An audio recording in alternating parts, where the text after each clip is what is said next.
welcome to what is going to be a very interesting live stream today. For those of you who don't know, I have just come back from the USA.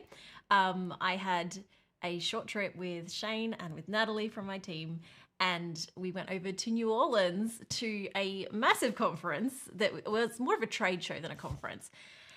And I wanted to share with you what I got because it was a lot more than I expected to get. We didn't expect it to be much of like a shopping trip, and it wasn't even really a shopping trip, but we spoke to so many brands and a lot of them gave us stuff, and I wanted to share it with you and show you because some of this stuff is brand new or about to be released on the market. So we kind of get first dibs, so that's pretty exciting. First of all, hello to everyone who's already joined. We've got people coming in from all over the world at the moment. I noticed that we have Mel and Caitlin from our members are here. And we have lots of other people coming from the USA. We have a few people from Melbourne, Texas. So let me know if whether you're from the USA or whether you're from elsewhere in the world. Let me know those of you that have been to New Orleans because that's where we've just come from.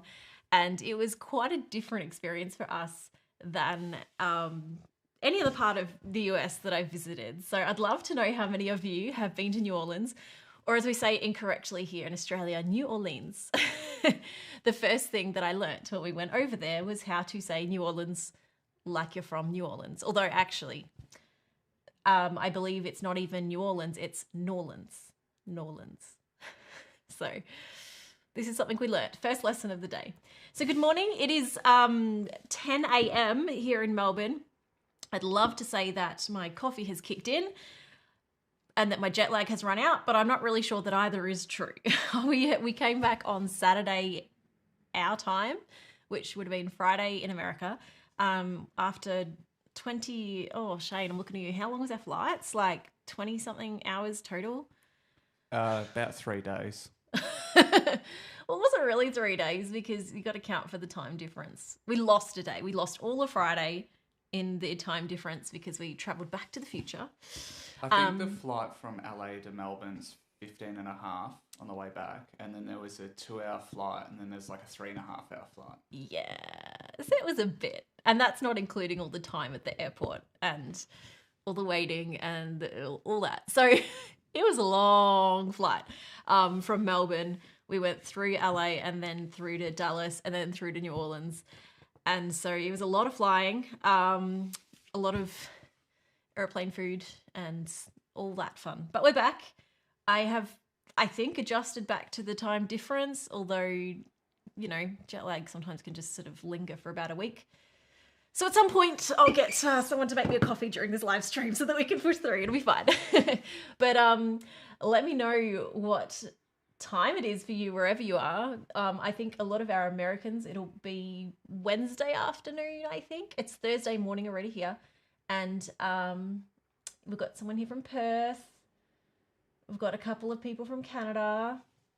Oh, some people from UK. It's late in the UK. I'm sorry that our times are never quite a good match for the UK. I don't know if the daylight savings that's coming up here will make that better or worse, because daylight savings happens in different places in all the world just to keep things interesting, I guess. I think there's someone here from Adelaide as well. We've got a few Aussies here today, so welcome to our Aussies. We've got Shirley from Adelaide. We've got, Brisbane represent. I saw someone from Perth. I saw someone else from Melbourne. So a lot of Aussies, which is awesome. So, well, I mean, I like to give us a bit of time for people to jump in, but I also know that I've got a lot of stuff to get through. Just for context, I've put some things on my table, but when I say that we got a lot of stuff, there's more.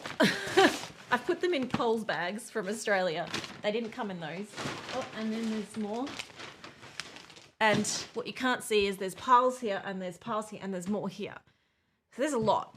We actually, when I've been over to the US before, I know on my channel we've had some videos where I've done like art supply hauls over in the USA because the prices are so much better than here in Australia. And everyone would tell me you should just bought an extra suitcase. We did. we bought a whole extra suitcase. It was 50 pounds, which is about 20 kilos. I could be converting that completely wrong. Anyway, something around The maximum. It was the most you could fit in a suitcase. It was the limit the airline would allow. And that was the extra suitcase that only had art supplies in it. Plus we had some of the art supplies crammed into our other suitcases as well. So there's a little bit of context of how much I've got for us to explore today. And I'm really excited. Do you remember when we first went to the US and you did the art halls and we filled up a suitcase and then what happened? And then my suitcase got lost by the airline. We did get it back. It's okay. In case you've watched that video recently and didn't see the end result, we got the suitcase back. After about 3 or 4 days, they mailed it to our house. So it's okay. After that, we try to spread stuff out in all our suitcases a bit better, not put all our clothes in the one. And we have air tags. Good tip, because then you can kind of track them yourself. We haven't had one go missing since, so it's okay. But yeah, I have a lot to go through. To give a bit more context first, before I get into the art stuff. So we went to a conference known as Creativation. It's run by NAMTA. It is an organization for art supplies and craft supplies as well. And basically, it's a place where all of the manufacturers, the distributors, the retailers, everyone gets together. It's a big art trade show. It's not really aimed at the public. It's not really even aimed at YouTubers, but different influencers are invited to come along. And so we were lucky enough to not only attend, but also to meet a huge range of other influencers and YouTubers. We're able to meet all the brands and have some really good conversations. I definitely asked some questions I had a big chat with Prismacolor with some of the feedback that I know everyone has been giving, especially like in my comments and in our Facebook group. All the feedback from Prismacolor, I spoke directly to them and had a big chat, and they took lots of notes. Also spoke to Karen Dash, spoke to Derwent. Didn't you talk to Karen Dash and get a definitive answer on the Pablo pencils? Question? The Pablo pencils are not oil-based, everyone. They are wax-based. It has been confirmed direct from the Swiss, from Karen Dash. So in case there is any further doubt. From Karen herself. There wasn't a Karen. That would have been perfect though. We spoke to Sharpie, which is the same head company that owns Prismacolor. We got to try the new Olo markers. We spoke to Karine, that I now know is pronounced Karine and not Karen, as we've all been pronouncing it. It's Karine, okay? So lots that we've learned, lots of people that I met, and I think I'm kind of just ready to dive into some stuff. So the plan today is we're just going to nerd out on art supplies, and I don't know if we're going to have a chance to try everything. I'll see how we go, but I've kind of planned a bit of a double live stream today. So because I was intending on doing a live stream at this event with my members, and we just got so busy talking to the different companies and that we didn't get to. So what I'm going to do instead is after this live stream, I'm going to have like a 20-minute break, and then I'm going to do a second live stream that's members only, and we're going to have a bit more time to look at specific things and then work out where I'm going to put it all. So it's a bit of like a sort with me live stream after this live stream. Maybe in the members stream, you can give away all the supplies. No. every single one of them. Oh, that would, like, I'd love to do that, but then I can't use them in videos. And that's the reason why the brands gave them to me in the first place, was to try them and use them and share them. But we will have fun either way. It's kind of like this is let's have a quick glance at the art supplies, and that'll be, okay, which ones do you want to know more about? Let's like really test them, and let's talk about upcoming videos, stuff like that. Anyway, let's get into it. I don't even know where to start. I'm just going to start with what's in front of me and show you. So I did show you for a second.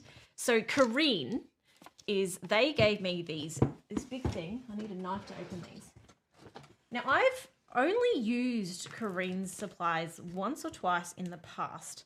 They have a range of different markers. And I'm trying to remember which markers... Scissors didn't even break that. That was just silly of me. I should have pre-done this part, you know? But here you go. You know that it's a first experience because everything is still taped. All right. So... this is the Karine Real Brush Markers. Now, I already have somewhere here, I have the Deco Brush Markers. I don't know where. I thought they were just like right here, and they're not. Last I saw them, Natalie was putting them in her bag, I think. Well, okay. So I can't show you the ones I already have. We'll have to show you them another time. But these are the pigment real brush markers. Now, I'm not going to tell you what they are until I open them because I'm going to get it wrong. Because Karine have a few different options, like different paint pens that are brushes. Oh, it just opens like that. Oh, I don't know what I was trying to do. Okay. So here. While you're doing that, we have a super thanks. Oh, Janeka, is it Janeka Anderson Art? Thank you for the super thanks. We are going to have a lot of fun looking at this. Now, these are pigment real brushes. Refer to the enclosed manual. Ooh. It would probably be a good idea as I'm showing these products if I actually explain to you accurately what they are. No, that's taped in. It must have fallen out. No, it didn't. It was wrapped. Okay. Hey, Shane, can you do a quick Google on what kind of markers these are? We will explore. We will find out kinesthetically, and Shane will find out with Google. So, maybe the people watching the video someone can Google. Who can find out quickest. All right. So let's just have a look. It might say a little bit on here. Oh, here we go. It's a brush-like experience. It is acrylic permanent paint. So these are paint markers with a brush tip. That's kind of cool. So in my current collection, I don't think I own any paint markers with a brush tip. They're all like bullet or chisel tips. Not even chisel. Oh no, I do have a few chisels. Like they're Poscas essentially. So these, there's pretty cool colors here. Now it says to shake, so let's give them a good shake. Sarah saying, can't believe we didn't know the brand was pronounced Karine. I know. I was like, I've been saying this wrong all this time. Okay. First time use. Now, I don't know if I've shaken this enough to mix the paint, but check out that little point on that. That's a really fine brush. Ooh, nice. Now, I think I need to give it a bit more of a shake to get some more paint out. So I'm sure that with a lot of these supplies, there's probably a bit of technique involved and, you know, appropriate paper and all that kind of stuff. But that is really, like that tip is really fine. Look how fine that can get. Super fine tip, but then we can also do a big thick one. And that's, it's applying the paint kind of nice and thin, like not too thick, which I actually like. But then you can add more. I wonder if you can blend them. I'm not going to spend this much time on every supplier. We're going to be here for hours, but let's try something that's probably a bit more of a color that will blend with the blue. All right. All right, so I've probably already let that blue dry. Let's try this. See if we can get a blend happening. Because they are paint. Oh, I think I've dirtied the purple one. But they're kind of blending pretty well. I don't know how well you can see that. Because they are paint. But they're a nice paint that you can really do. This would actually be great if you're doing an acrylic painting or just, I guess, colouring book art on whatever, that you could really get some fine details, like better than you could get with a fine brush because the flow of paint is controlled. Yeah, you can see there. So it sort of picked up the purple with the pink. And after, if you did a few more layers and worked on that, it's pretty effective. I'm going to stop there because we don't have time to go to this much for every single thing. But the point is, they are really nice. The other markers that I have, which are the Deco brush, I couldn't even tell you now what the difference is between those and these. It's something we're going to have to explore another day. But they're really nice as well, and I really liked them. So I was really keen to see how these ones are. Do they bleed through? Does it bleed through? Well, it depends more on the paper. It doesn't. Most paint, so from my testing with some other stuff, so like yesterday, I'll show you afterwards, we got samples from some of our products. So we've got a sample of our new colouring book, which I'm not ready to show you because we're still away. Maybe the members might get a look. But we also got a sample of our planner. We're making a compact planner. I'll show you shortly. I'm not going to get into that now. But as a part of that, I try to test all the different art supplies. And one thing I found is that acrylic paint pens almost never go through the page unless it's really, really thin. It's the alcohol markers that you have to watch out for with bleeding. So this is really good for, well, yeah, I guess it would actually probably do quite well in a colouring book. It's just they are quite fine. So they're not, you'd want to maybe pair them with another marker or something for bigger details. All right, moving on. So I'm going to just make a pile down here because it's not going to fit in the table by the time we're done. Next up, okay, I do have some more paints here. Let's have a look. Now, I'm not going to open these now because it's going to be messy, but I have 2 sets of acrylic paints from Holine. Now, I have Holine pencils, but I do not own Holine paints. So these, actually, no, these ones are acrylic. I'm going to open them, but no, we don't have time to trial these now. Paints is just like, there's too many variables with paints in making a mess. So, but you can at least have a look. Okay, so they've given me some good, I guess, primary colours, really. Now these are, these are acrylic gouache. So that's cool. Oh. Oops. So I've got a red, yellow, and a blue on that side. And we've got a cyan, magenta, and yellow on that side. Look at that. The 2 different sets of primaries, but that's acrylic and that's acrylic gouache. Are you about to start a fight on here? Which is the true primary? If we're mixing colours, I'm sorry, but it's CMY. As much as when it comes to picking colours that work well together, like I talk about in my colour theory videos, I actually think the red, yellow, blue's a better wheel to work off. Both work. But if we're mixing colours, you can't beat the cyan, magenta, and yellow. So there's my opinion on that debate. All right, I'm just going to put these ones over here in, I've got a tub that I'm going to get to sort through again later, but it can just do for now. Okay, next up we have a whole bunch of stamp pads, which I probably might need to keep out for another thing soon. So I scored in the stamp category because we did a few, what do you call them, Shane? Workshops. We did a few workshops. We did a workshop with Simon Hurley, and we did a workshop with Dina Wakely, and we did another workshop with Ranger again as well. And so we ended up with a lot of stamp pads, or ink pads. I did some workshops too. Shane did workshops too. That's why we have so many, because Shane and I were next to each other, so we both got a set each. And then these ones here are from, this is Catherine Pooler Designs. Those ones I did in a class by myself. Ah. I went totally solo. Moscow, you okay?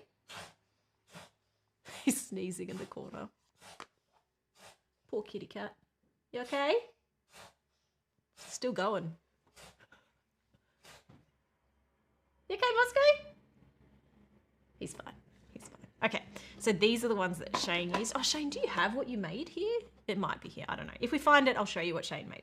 So these are some beautiful colours. I don't know. Do you want me to quickly show you the colours? Do we have time for that? Otherwise, I'm just making a big mess opening everything. Ooh.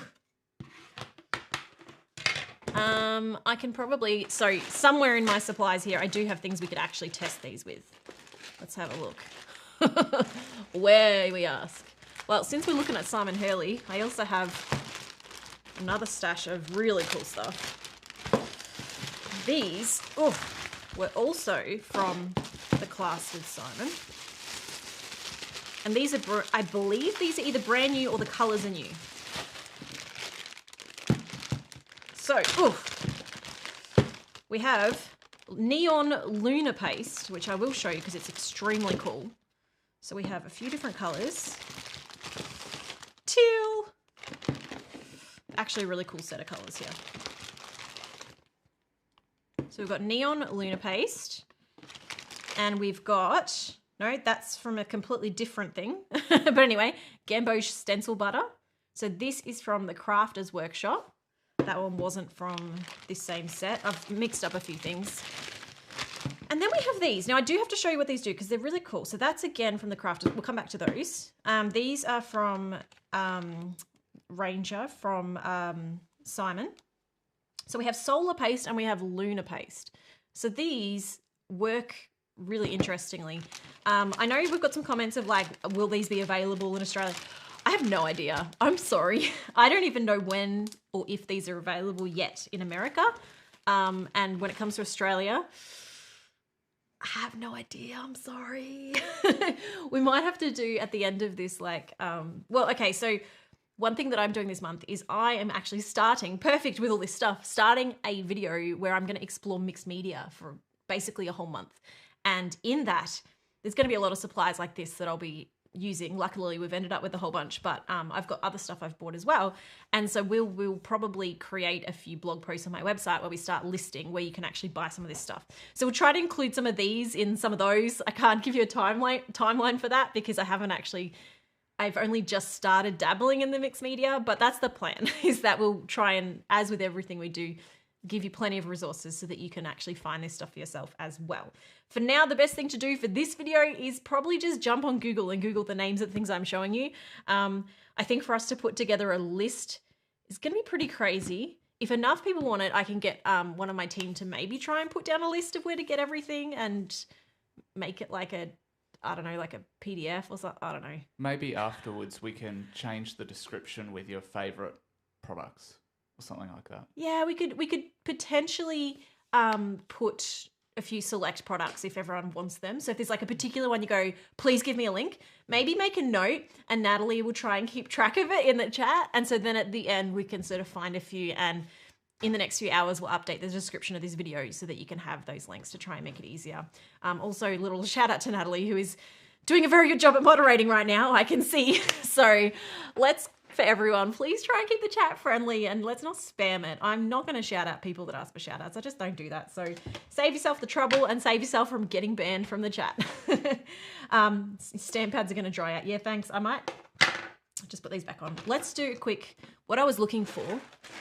Okay, so I do have some stamps here as well. Maybe we can just use these and test them out and then I can just leave them in a pile to figure out later. These are from Simon Hurley as well. So this is this a packet in, I think we repackaged this. We used this in the class. That's why it's like, doesn't look as pretty as it should because we've put the backing on the wrong way. So let me pull them out again. We'll clean up later, hey? Okay, here we go. That's better. So this is a range of stamps from Simon. Sorry that I'm not got this low enough. So let's just quickly, super quickly, try to test some of these. I'm gonna just, how do I do this? I'm just gonna do it like this because I don't have a proper stamp pad, but let's just try. Not really the way you're supposed to use stamps, but I just want to show you the colors. All right, so we've got a little butterfly here. It's like a yellow. Oh, actually I could just, you know what, a better option. Put that one back. I can just do them straight in the paper. Haha, there we go. That is a lot lighter than it looks, right? So then, I wonder how that goes with this one. Whoa. This is probably why it's a good idea to make a swatch for yourself, because I would not have thought that that was that, right? Gonna need more paper. Okay. We have our blue. It's a nice blue. I'll put these lids back on as we go. We don't want stuff drying out. We have, oh, really nice purple there. Can you see that? I mean, if we think that I'm going to clean up as I go, we're probably kidding ourselves a little bit. Oh, so there we go. That top lid gives you that more accurate. See, that's almost exact there. So the lids are how you can tell what the colors are, which is very helpful. We have pink. And the other one I haven't done is the green. So let's do that. Oh, okay. Ink pads. A lot of fun.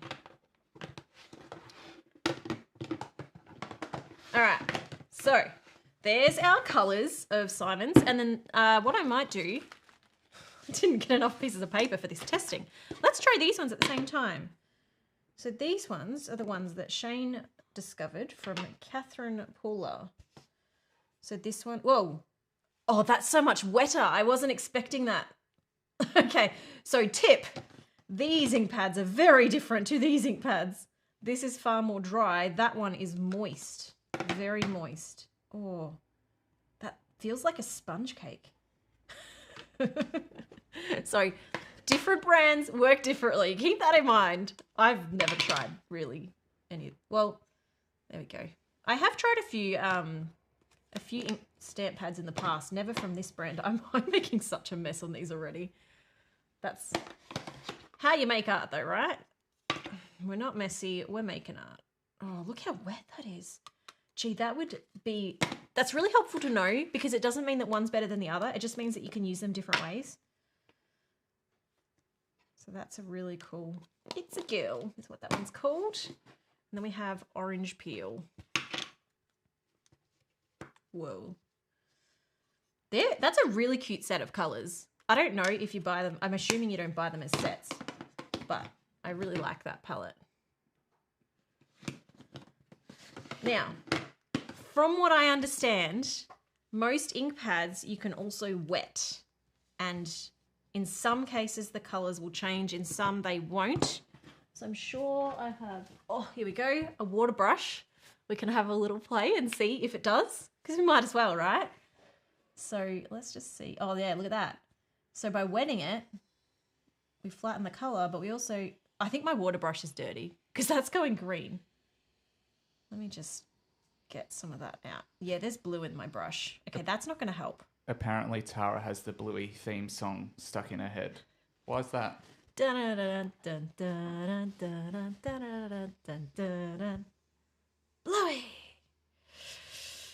Yeah, I did. So Bluey, I had to go represent. I wore this in America representing Australia, but funny enough, I didn't buy it in Australia. I bought it at Target in America. Okay. Now, I think I've got most of the blue out, but I'm sorry. I've tainted the color. So it's sort of, I don't know now if that's the true color of the wet or if it's just tainted, but it does seem to be. So you could even actually do this on like some plastic and then bring the paint over to something and almost use them like watercolors, but they're like I'm assuming it's like a permanent ink. I think they did that in some of the classes. Like, oh, yeah? Got you to sort of spray it into like the lid. Ah, yeah. Put it in the lid and then use the pen and... Oh, that's a good idea. And kind of paint with it. So you could, I probably don't want to do this now, but yeah, put some ink in there and then use a water sprayer. So that's the thing with like art supplies is there's never just one way to use them. And that's why I'm really excited to like dive into mixed media because I want to see like what's the different ways you can extend some of this stuff or just play with it without sort of any rules. So the blue. So the cool thing is like, I mean, you might do this if you did a stamp. I guess then it just, again, like you just got to play and experiment and see what happens. But yeah, they're really pretty colours. Might let some more water out of my brush. Purple. Pink. You can then mix the colours a bit too. They basically just feel like watercolours once you've done that. But I'm assuming they'd be more permanent than a watercolour. Like I'm assuming, so to be clear, I don't know the answer. If anyone does know the answer, let us know. If they would reactivate once they dry or if they're permanent because they're a dye. So I'm not really sure. So that's the Simon Hurley range. And then over here, we have this other range, which have kind of dried a bit now. So let's see. Oh, that's interesting. They don't. Maybe because it's dried too much. That's not activating at all. So again, different art supplies do different things. I might have just let this dry too much, but then I guess that's the thing. If you want a permanent stamp without destroying, so it's pulling a bit of color, but nowhere near as much. So you could potentially stamp something and then dilute it without losing the shape. Whereas if you dilute these ones, it's going to blur the whole thing like it's a watercolor painting. So both different types will give you a different effect. Thank you for the coffee.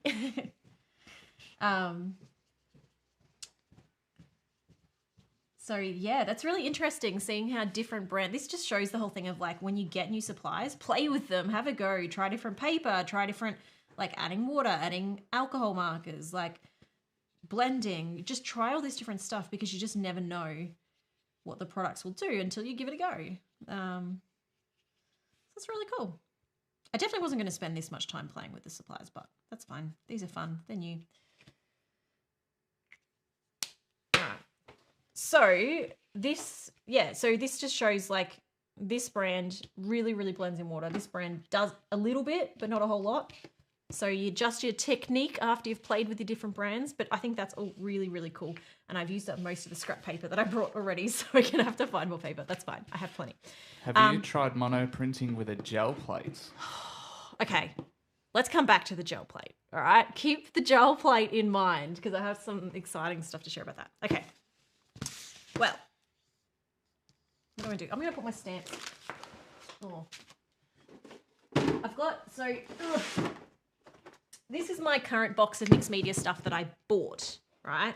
So there's more stuff in here, like there's more, what's that? Stamp cleaner. That's going to come in handy. There's the brayer that I have destroyed and need to clean as well. And then I have lots more stamps, and I have some different chunky speckled gold and stuff like that. So I think it's not going to fit in here, but for now we can just add the new stamps to this as well and come back to that and sort it out later.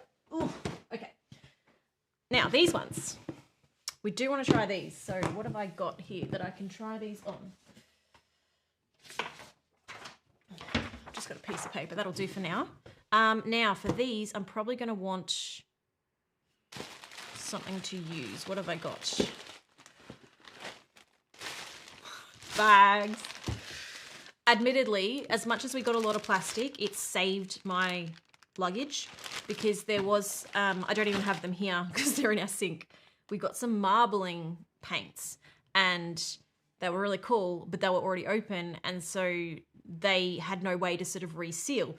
So I like quadruple bagged those things so that we could put them on the plane for 20 hours and not worry about them leaking. We got them home and they leaked through to the first bag and a few had leaked to the second bag, but the 4 bags saved all of our stuff. So they're currently in my sink because they're covered in paint. They probably all lost a third of the thing of paint each, but it was either that or we just couldn't bring them home at all. So we kind of just went, well, it's better than nothing. And Alamo is unfashionably late. Hello, hello. All right. I can't find the things I was looking for. So we're going to come back and we're going to test the lunar paste a bit later. All right. And the neon, can't talk. Need a coffee. The solar paste.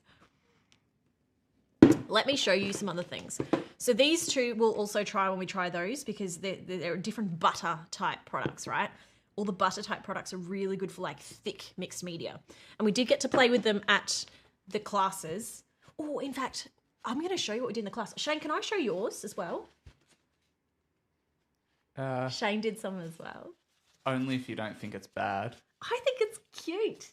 Anyway, Shane and I both did a mixed media class with Dina Wakely. So I'm going to show you Shane's first because then there's no like, well, I'll show you mine later because then there's no competition. So this is what Shane made, having never tried mixed media before. And this is why I am so excited to dive into mixed media in a future video because mixed media for me feels like that good, kind of like coloring books in that it's a gateway art where you don't have to be someone who's like, has a massive experience in art to create something amazing using mixed media approach. So this is what Shane made and I think it's beautiful. So we actually built these books. So you but created this taped book together.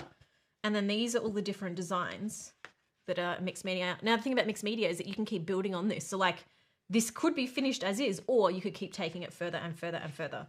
So there's lots of different techniques here in like layering and stamping. This is like a, what do you call it? What do you call that stuff? Tissue paper. Tissue paper. Yeah, like a tissue paper. There's another word for that and I can't think of what it is. But like a tissue paper that's got a print on it. There were just different paints and stuff. So the paints that we used on these, here's some of them here. So these are a mixed media acrylic paint from Dina's range. They're really nice, bright colours. Again, there's a few of them. We have some more here somewhere. But instead of using them with a paintbrush, we actually used them with the stamping stuff. So I have more here somewhere. I'll get mine so that you can have more context of what that goes on. Hang on. Oh. some I prepared earlier.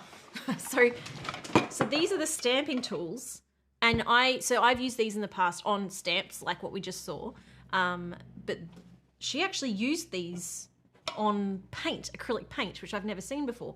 And so it allowed her to kind of just like use a sponge essentially for painting. So that was really cool. So out of those classes, we've ended up with a whole bunch more little sponges that are going to come in handy. In fact, I might just put them with my sponges. And we ended up with more stuff. Okay, so that's a gel medium. What was the gel medium for, Shane? Do you remember?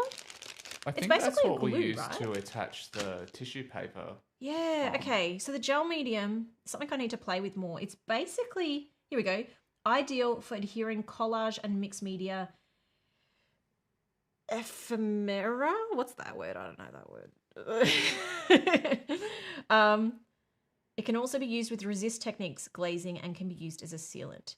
So there's the gel medium basically used as a glue, but it's dry. It dries clear. And so you can just brush it on like a paint. So we used that on some of these different things. And then this here, the words was a, what do you call it? Gee, my words. Transparency? Yeah, transparency sheet, basically.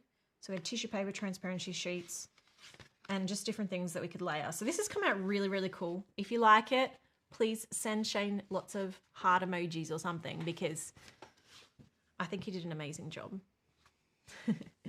I'll show you mine a bit later.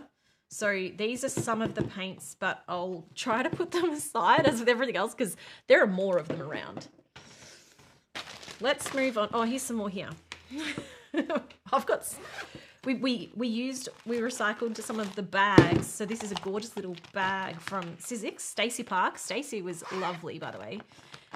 So I've just used that to put other paints in because again, we're just trying to protect things and it's like, I'd rather the bag, it actually comes with a cute little handle too.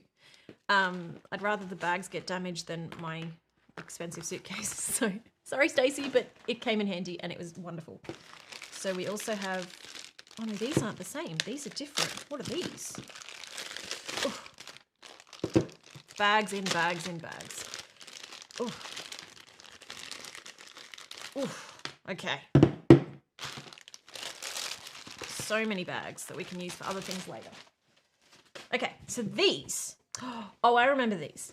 These are from a company called Deco Earth, and these are acrylic paints. However, these are like really environmentally friendly because they are actually recycled from old house paint. So let's see what it says on here. It says, excellent coverage, intermixable, matte finish paint, indoor or outdoor, water-based. And it's made with 70% reclaimed, that's not in English. I think it's 70% recycled paint, is made in USA with recycled and globally sourced materials. So from what I remember, these are, made with recycled paint. So if anyone wants to see them in the members area later, I can have a try, but I'm not going to try them now. I'm sort of avoiding getting into all the paints right now because it's just going to get way too messy. This is just a scented eraser, but it smells like tea. Too bad we can't offer smells as a feature on the channel. We might have to give jasmine. Kirsten one of those. Yeah, I think she would like that actually. She can have my one. Kirsten? Do you want a tea eraser? It smells like jasmine. I'll find it. We can find her later. She's here somewhere. All right. Making a pile on the floor. This is... She's snuck out. She's nodding. Yeah, she wants it. Oh, what is this? Waterproof Sealer Craft Glue Project Finish and Decoupage Medium. Okay, so this is from Scorch Marker, Maker's Magic Gloss. I don't even know where we got this from. Do you know where we got this from, Shane? Do you remember seeing this? Absolutely no idea. Well, it looks cool. I think, I'm not going to open it because I don't know if it's going to wreck things if I open them early. This, to me, seems like that gel medium that we just had. Similar kind of concept of like it can be a glue or it can be a finish. And this one will actually make things glossy. So, yeah. Oh, I'll put that down here. Oh. All right, what else have we got? We've got, oh, remember these? I bought some of these color wheel page markers. I bought some of these a while ago because I thought they were really cool. And we found the company that makes them. So Kickerland, I don't know. We're in Australia. I'm saying Kickerland. They make these, but they also make a whole bunch of other just fun stuff. Now, I think my kids have already claimed a few things. I'm sorry. But I can show you, and again, already claimed part of these, magnetic cat paw bookmarks. Aren't these cute? So, you want to save your page? The cat can save it for you. I think we also have cat butt magnets on our fridge Oh, at yeah. the moment. Our fridge is covered in cat butt magnets because our 8-year-old is like, well, they have to go in the fridge. So, they're not even here anymore. But these were all from Kickerland. A lot of random cat novelty things. Natalie definitely went wild on that stall. We also ended up with from there, I don't know, I might find more stuff. Lots of really, really cool things. I think their shop's worth just having a look at just because it's like a lot of really random but arty stuff and a lot of cat-related things, which is perfect for us. So that was very, very cool. Don't forget your coffee. Thank you, Jenny. Tell you what, we missed our Melbourne coffee after being in New Orleans. It was so hard not having Melbourne coffee. I felt like such a coffee snob while we were there because New Orleans coffee just didn't do it for me. Anyway, what else do we have? We have a lot of stuff from Sizzix. I might come back to Sizzix because there's like piles and piles of things. That is not from Sizzix. Who's that from? Oh no, these are from all different places. We'll come back. Okay, what I will show you, because I think we'll just go through these quickly, is we had a lot of brands that just stocked us up with different pencils and markers. So let's just pull them all out. Now, these are from Ukita, right? So Ukita of America. What have we got? We've got Le Pen. I've never used a Le Pen pen. Oh, that's a nice fine liner. So that's a fine liner. Now, again, if you want to look at any of these specifically, make a note and we'll try to sort of gather those supplies again for the next thing. This is another Le Pen. Oh, but this one is a brush. Oh, okay, actually, that's really nice. So thin, thick. Let's see if I can do this is a Le Pen Flex. I need to work on my brush lettering. We also have the Deco Color acrylic paint pens. Now, oh, hang on, different, sorry. This is a paint pen, Deco Color. This is a chalk marker. Now, chalk markers, depending on what you use them on, are not always permanent. So if you actually have, like I've used these on windows. Sorry, I'm trying to find my knife. I don't know where my knife is. I keep going back to my scissors, but it's a bit less practical. You know? That's all right. Scissors will be fine. So actually, you know a hack with these? I don't know why I didn't think of this. If you twist the lid, it'll break it. Or just make a big mess. It was supposed to break it. There we go. Twist the lid. Unboxing hack for paint markers. Okay, so I think this will probably need a big shake and load. This is a chalk marker. I do want to try this one actually because it's a gold chalk marker. So anything like plastic or a whiteboard I think as well, or even a chalkboard, you can write these on and then you can rub them off. And they don't make a mess when you rub them off. So it's kind of like a whiteboard marker, but better. I think a chalkboard has to be seasoned first, apparently. Oh, okay. So again, please don't take anything I say as expert opinion on these products today because a lot of these, it's the first time I'm trying them. So let's load that up. While we're loading that, we also have, what's this one? Deco Color Premium and an opaque brush from just Ukita again. So let's have a look. Oh, that one didn't have plastic on it. Oh, okay. I don't know if you're going to be able to capture this on the camera. Check out that metallic. Can you see that? Oh, I'll bring it up and that's like thick metallic, right? But it's a brush. That's nice. Let me give you a little. There we go. It's a pretty good metallic. And then this one. Shane puts the camera on me just so you can watch me struggle. All right, let's get these loaded. I need to have Natalie here just to shake the pens for me. All right, that'll do. Okay. Oh, here we go. It's coming in. It's coming in. So this one is our chalk marker, which is funny because it looks like a paint pen. So it's like a non-permanent paint pen. I think you need to pump it on the page like 40 times before. I mean, there's a little bit of truth to that, but let's not go overboard. You only have to do this the first time, by the way. Same with paint markers. You don't have to like excessively pump them once the paint is kind of in. Here we go. It's coming. Oh, that's a really nice. You say that as you're continuing to pump it. Yeah, because I'm impatient. Here we go. Oh, look at that.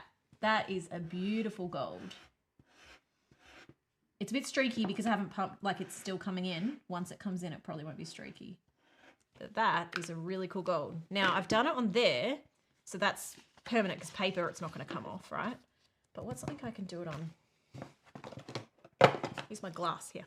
Let's see. Let's hope that this is not permanent. Paint. I'm running paint, but it's not paint in there, so that was kind of silly. All right, so we let that dry, and then we'll wipe it off. And I'll show you in a second. Sorry, I keep losing my comments. Okay. Then this one is... Oh, wow, that's a long... Or is it just falling out? Oh, okay. It's not supposed to be that long. All right. Let the paint come in.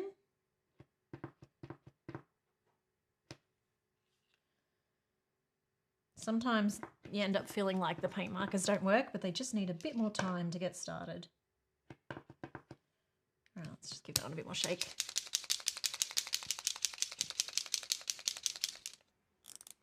Misty's made a comment that New Orleans coffee is usually heavy on chicory.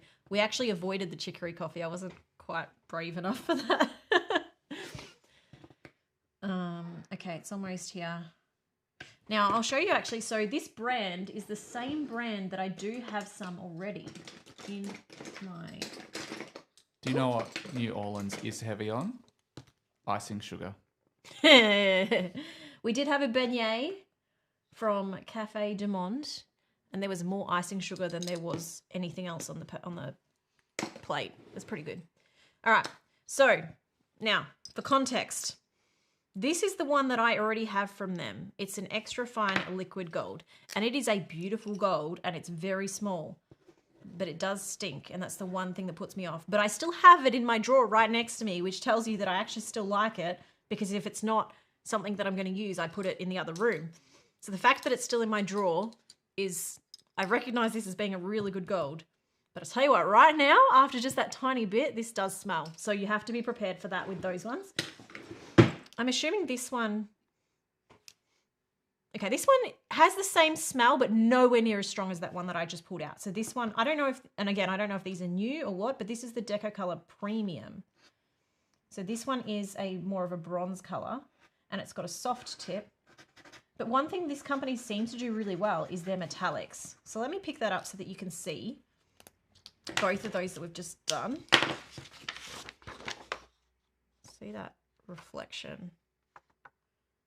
They're great metallics. So let's put them, oh, I need a tub for just pens. Maybe I'll just put them back in here for now. And this should be dry by now. No, it wasn't dry.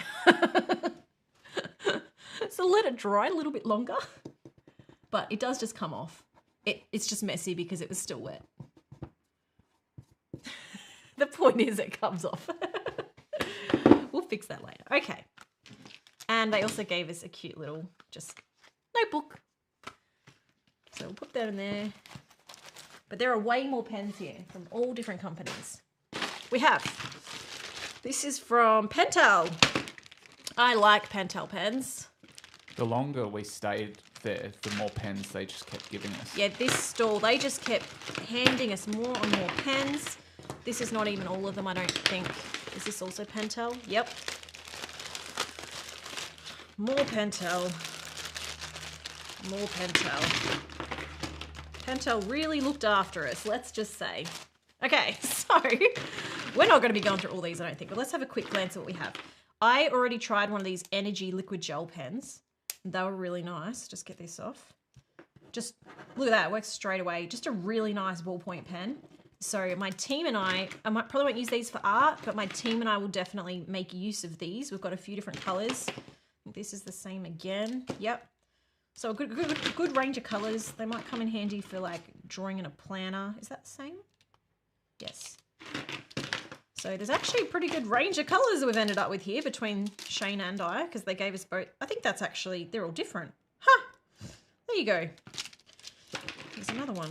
Somehow we ended up with actually, oh, they're the same, but... She gave all them to me because she saw I was left-handed, and so she said she'd go and get me some left-handed pens. Yeah, she said these are really good for left-handers. I guess they dry quick. Let me just try that, right? Right. Pretty good. Like, for an inky gel pen, they dry quick. I didn't give that much time, so we've got a good range of colours there. Oh, there's more. Oh, a different one again.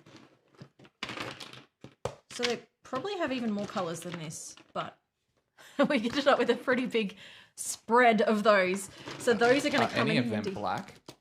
I don't think there's a black there. Maybe they don't do black. I don't know.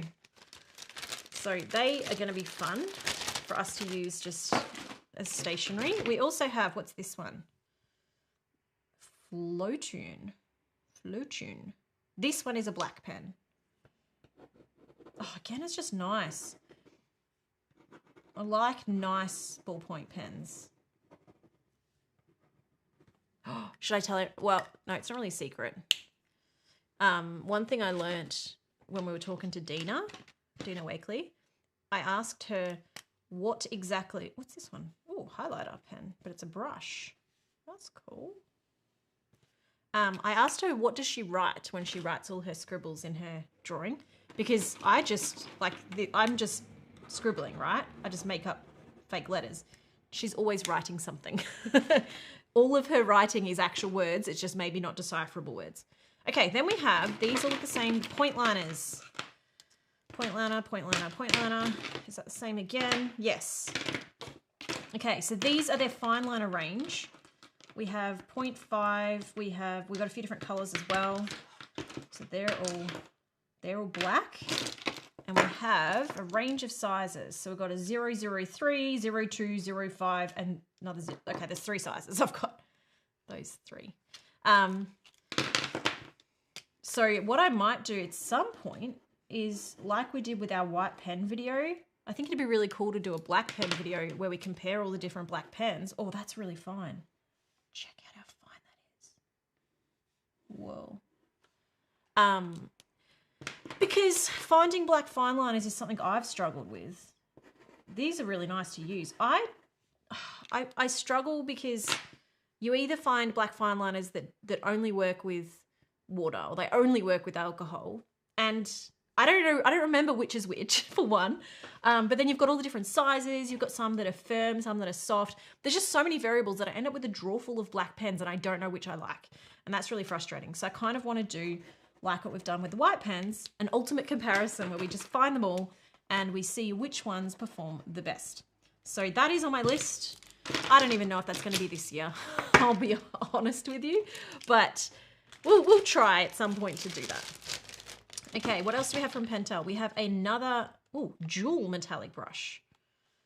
So, oh, no, okay, I do have to show you this. Oof. Someone is already apologizing to Shane. Shane, did you see that comment from the other Sarah? I'm making a mess of this.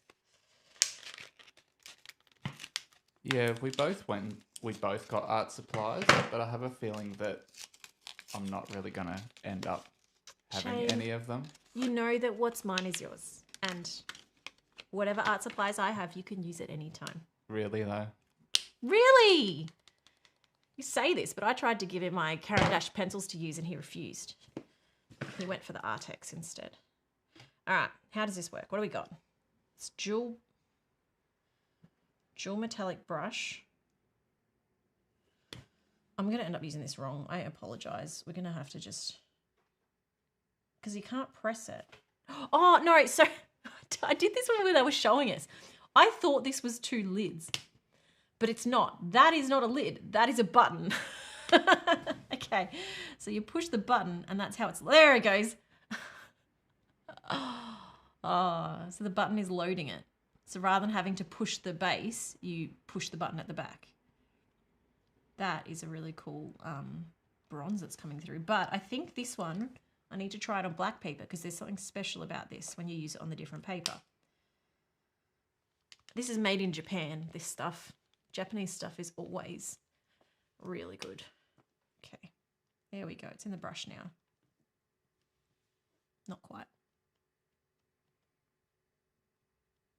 We didn't pre-pump any of this stuff. I'm sorry. Okay, that's starting to build up now. I need it in the end of the brush. It's sort of just sitting on the top of the brush. I'm just not being patient enough to let gravity do its job. Okay, now this one is not as opaque as like these ones, but this has like glitter in it, right? So you've got the brush tip with the glitter in it. And I guess if you did a few layers, you'd get that opacity up anyway, right? But from what I understand, with some black paper.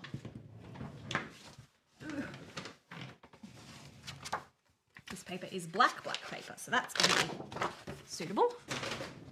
All right. I believe, look at that, different color. How trippy is that? So let me just get a bit more paint into this. So we've got white and black.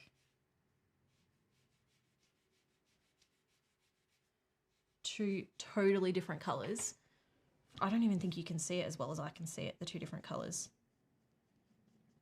You can a little bit. So to explain why this is doing this is something they actually explained to us. I think, oh, Shane, you're gonna have to help me remember. This is both, I think it's both ink and something else. And so when you, this is terrible. I'm not a good salesperson for these things. Just trust that they're cool, right? So basically this works because when it soaks into the black, the dye disappears on black paper, whereas the dye is visible on the white paper. And so as a result, they've intentionally designed it that you end up getting two totally different results on the dark and the light.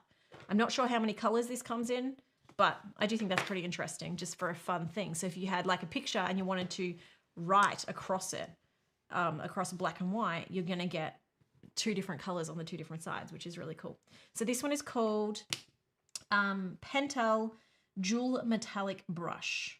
The jewel is the whole two color thing. That's the packaging of it. So something fun to play with. There is at least another color here. This one, I'm not going to bother loading both, but this one is like a blue and then it looks like it goes to more of a teal color. So that's cool. Same kind of concept. Oh, how am I going for time? We've been here an hour and I've not even made a dent. All right, let's see if this comes off now.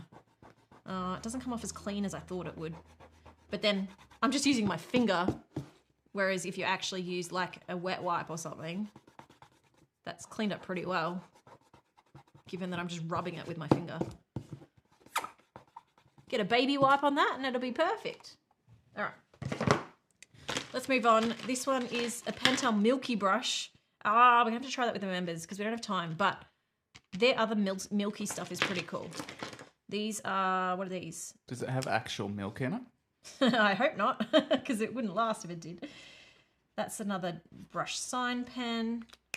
And then we have, what's this one? Matte Hop. So it's a ballpoint. Oh, no, sorry, this is a gel pen. Quite a bright gel pen. There's a fair bit of liquid coming out of that. I'm not the best judge of gel pens because I don't really use gel pens, but yeah, something new. Okay, moving on. We've got, no, we're just gonna what else we got here? This is from Kickerland again. So we have some metal retro pens. I think these might be less about how they work and more about how they look. I could be wrong because they look pretty old school. Look at them. Just a cute retro pen, they're calling it. And yeah, just a ballpoint pen. It's more a novelty than necessarily like an amazing art supply, but they seem to work well. Let's deal with that later. Oh, it's going to be so fun trying to go through all this later and clean it up. Fun, maybe. Or exhausting. Okay, what else have I got? I've got... Ooh, so Uniquely Creative are an Australian company. This is stuck. That's not supposed to be stuck to that. There we go. And these are some more really cute little stamps for mixed media stuff. Stencils. Another stencil there. So I'll probably get using all of these in my mixed media video because ones like this I think are really cute for just little patterns and textures. So that's from Uniquely Creative, Australia based, which is cool. These were part of a class that I did and I didn't finish it. I was naughty. I just left it at that. It's one of Range's new ranges.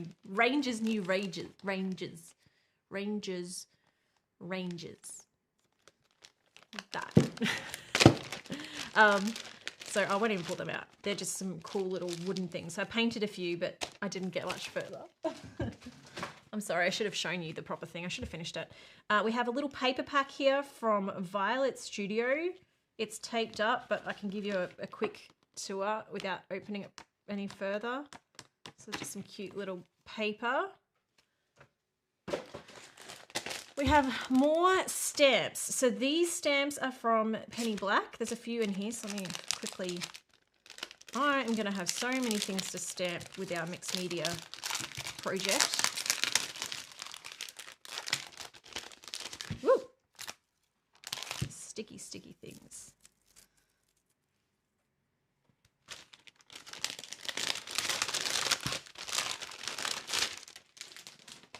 Stamps from Penny Black, and we've got what's this? Oh, this is foil, embossing powders, and glitter. I don't really know how to use that, but we're gonna find out. That looks like tissue paper. Ah, it's like a transfer. That's cool. Okay, and then we have foil, and we have die cuts, which I have never used yet. And I didn't have the equipment to use these, but we have a solution for that coming soon. So they're all from Penny Black.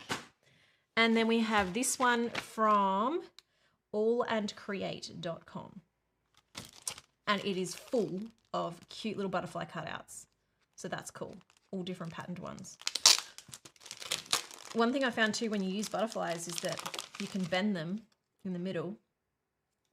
So you end up with all of a sudden a 3D butterfly on your artwork. Perfect for like cards and stuff. So butterflies are cool.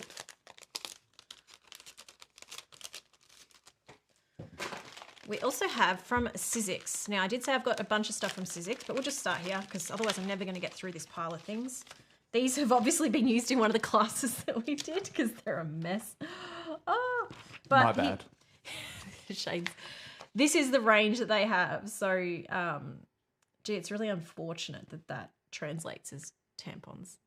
Just a side note, but stamps, yay! This is Lisa Jones' collection from Sizzix. So Sizzix actually works with a lot of different designers to produce a whole bunch of different things. So you end up with a huge range and you end up kind of supporting the designers as well when you buy their stuff, which is really cool. So that's one of the things I've got from Sizzix, but there is a lot more. But we're just trying to get through. Okay, so here's another one from Lisa Jones from Sizzix as well. So this is all the different days. So this is cool. Oh, so this would be great for card making specifically. It's love you, birthday wishes, sending a smile on your big day, congratulations, stuff like that. So really good for card making. You use them to stamp your sentiment. I learnt the lingo. Stamp your sentiment. I think these are more... Where are these from? These are Amsterdam all acrylics. So I've got a bunch of acrylic. Oh, that's metallic apparently. Oh yeah, they are. You can kind of see it a little bit of the shimmer on that one. These are metallic acrylic paints. I think that's from the stand that gave you the special markers. Ooh. From Royal Talons, you reckon? Yeah. I don't know. Pretty sure. All acrylics. It is Royal Talons. There you go. Okay. We have something very special to show you from Royal Talons soon. These are also from Royal Talons. Okay. Oh, so much stuff. We're not even... Oh, okay. This is cool. There's another paint. These. Okay, if you've never seen one of these before, I don't know if they're new, but this is something in Simon Hurley's class again. It's a piece of foam. It's a piece of foam. This foam is special, and I can't show you it in action, but I can show you the before and after. So what you do with this foam is it's kind of for like a lot of stamping and textures, but if you heat this up, it becomes moldable, not in like with your hands, but you can then apply a texture to it. So for example, in the class, we heated it up until it was warm, and then we applied a paper towel on top and pressed that into this, and it then took on, as you can see here, the paper towel texture. So this now becomes a stamp with that texture on it. It also works if you want to invert a texture. So this is actually like reversed from if you just stamped the paper towel onto your paper. So if you had like a stamp and you wanted to invert it and make it the opposite, you could use this to do that as well. The cool thing is this now, like this has been on this for a few days, this will last until you heat it up again. And when you heat it up again, it will go back to this. So you can reuse it as many times as you want, but at the same time, you can keep one design on it for a long time and wet it and put paint on it and clean it, and it will keep that stamp. So it's temporary, but it's like, it's not really like makeup sponge, I don't think, but I don't even know what it's made from. But this is really cool, and I'm definitely going to be using this because that allows you to, you could use leaves or like the paper towel has made actually a really decent pattern on here. And so you think about just all the different things that you have around your house that have texture, and you can apply them in this, so you're not putting paint on them.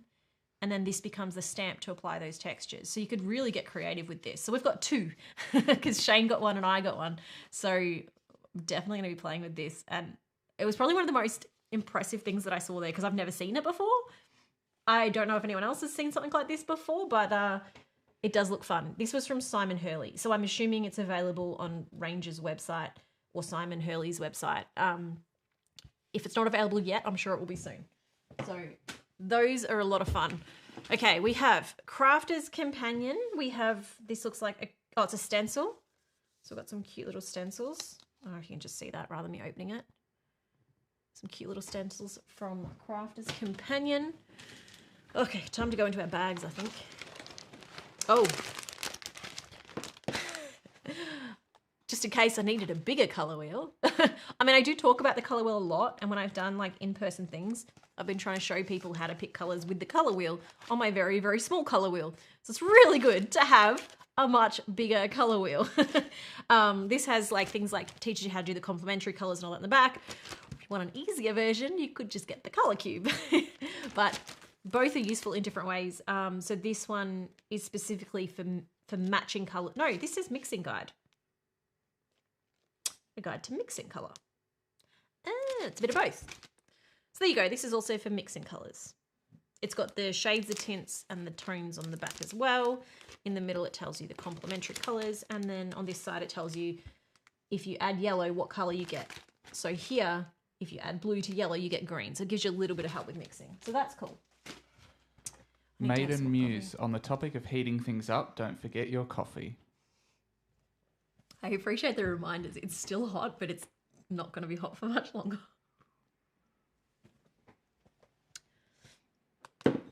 I have to just show you too. So we had our name tags at this event, but one thing, and I wish that we had our own, is that a lot of the companies, but mostly the other YouTubers, all had badges that you can collect. So I made it a bit of a goal to collect as many badges as I could, which, as you can see, my hair got stuck in it a few times. Not ideal. So this, let me show you, is my final badge collection. It went right up to my head. I think a few might have even fallen off or just didn't quite make it in the end because there were too many. But this was a lot of fun. And what's even more fun is that I met 2 other Sarah Clarks at the event and we took a photo together with our name tags that all said Sarah Clark. So that was a new experience. But here we have Silver Brush, Craft Express, Penny Black, Olo. That's Dina Wakely's one. Oh, the cute little... Who was it that gave us the cute little koala? Do you remember? Oh, I've forgotten. Oh, who gave that to us? It'd have to be an Australian. It wasn't an Australian. Really? No, it wasn't. We'll have to compare who else has the same design of... No. Oh, I don't even remember. I feel horrible now. Do you think we should make our own pins? I would love to make a little color cube pin. And maybe we can make some pins that are like exclusively for our members, but then if we're at events, we can give them out as well or something. That could be really fun. Mm. Collectible. What would the pin be for like the members? I feel like we need to start with a color cube pin. I feel like that'd be cute, just having a tiny little coloring color cube. A Moscow pin? Someone's not liking our video. Oh, Fedado, I'm sorry, but you just need to just get over it. I'm sorry. I'm not going to be polite to someone who's being really rude to us. Thank you, Natalie, for deleting the comments. If you're going to be rude, no, I don't have time for that. We have so Uniquely Creative is the Australians again. Lollipalooza is another. She's a paper crafter. I believe that she has a YouTube channel as well. Stacey Park works with Sizzix and also has a whole bunch of teaching stuff that she does herself as well. Huge ranges. Whisk and glue, that's what I do. There's a few really cute ones here. And then this is... Oh, where's this Speaking of whisk and glue, that's what I do, is in the chat. What? I don't know what you're talking about. Explain. Is it Rhonda Bennett? Oh. Whisk and glue, that's what I do. That person is in the chat. Oh, hello. Well, I like your pin. It's very cute. And then we have... Oh, this one is just a general one about National Craft Month. We have Ecstasy Crafts, we're a distributor. And we have... Oh, who is this one from? See, now I feel horrible. I've already forgotten. I'm going to have to go back and look at our notes to see who some of these are from. I'm sure that we'll mention them in some of the videos coming up as well. Sarah's Create Studio. This is another Sarah Clark. And Never Trust a Crafter. Is that also from Rhonda? It looks similar. I think that was. It's a cute badge either way. And this last one. Rhonda was with Erin. Erin Reed Makes. Oh, that's right. Yes. My brain's trying to piece together. I'm so sorry, Rhonda. I'm embarrassed now. We spent so much time with Rhonda. My mind's just... I'm going to blame it on the jet lag. Well, I'm glad that you're here. And that's... Oh. This is a Sarah being embarrassed moment. We met so many people in the US. We met just like hundreds of people. So many people. Oh, I see what you're saying. Now I was confused when you said you're in the chat. You've literally got the entire Whisk and Glue, that's what I do, Rhonda Bennett, written in a name. And now that makes sense. Yes, Rhonda and I, we have some photos together. We sat next to each other in class. Yeah. I'm going to keep it on this camera just to make you dwell in embarrassment. My shame.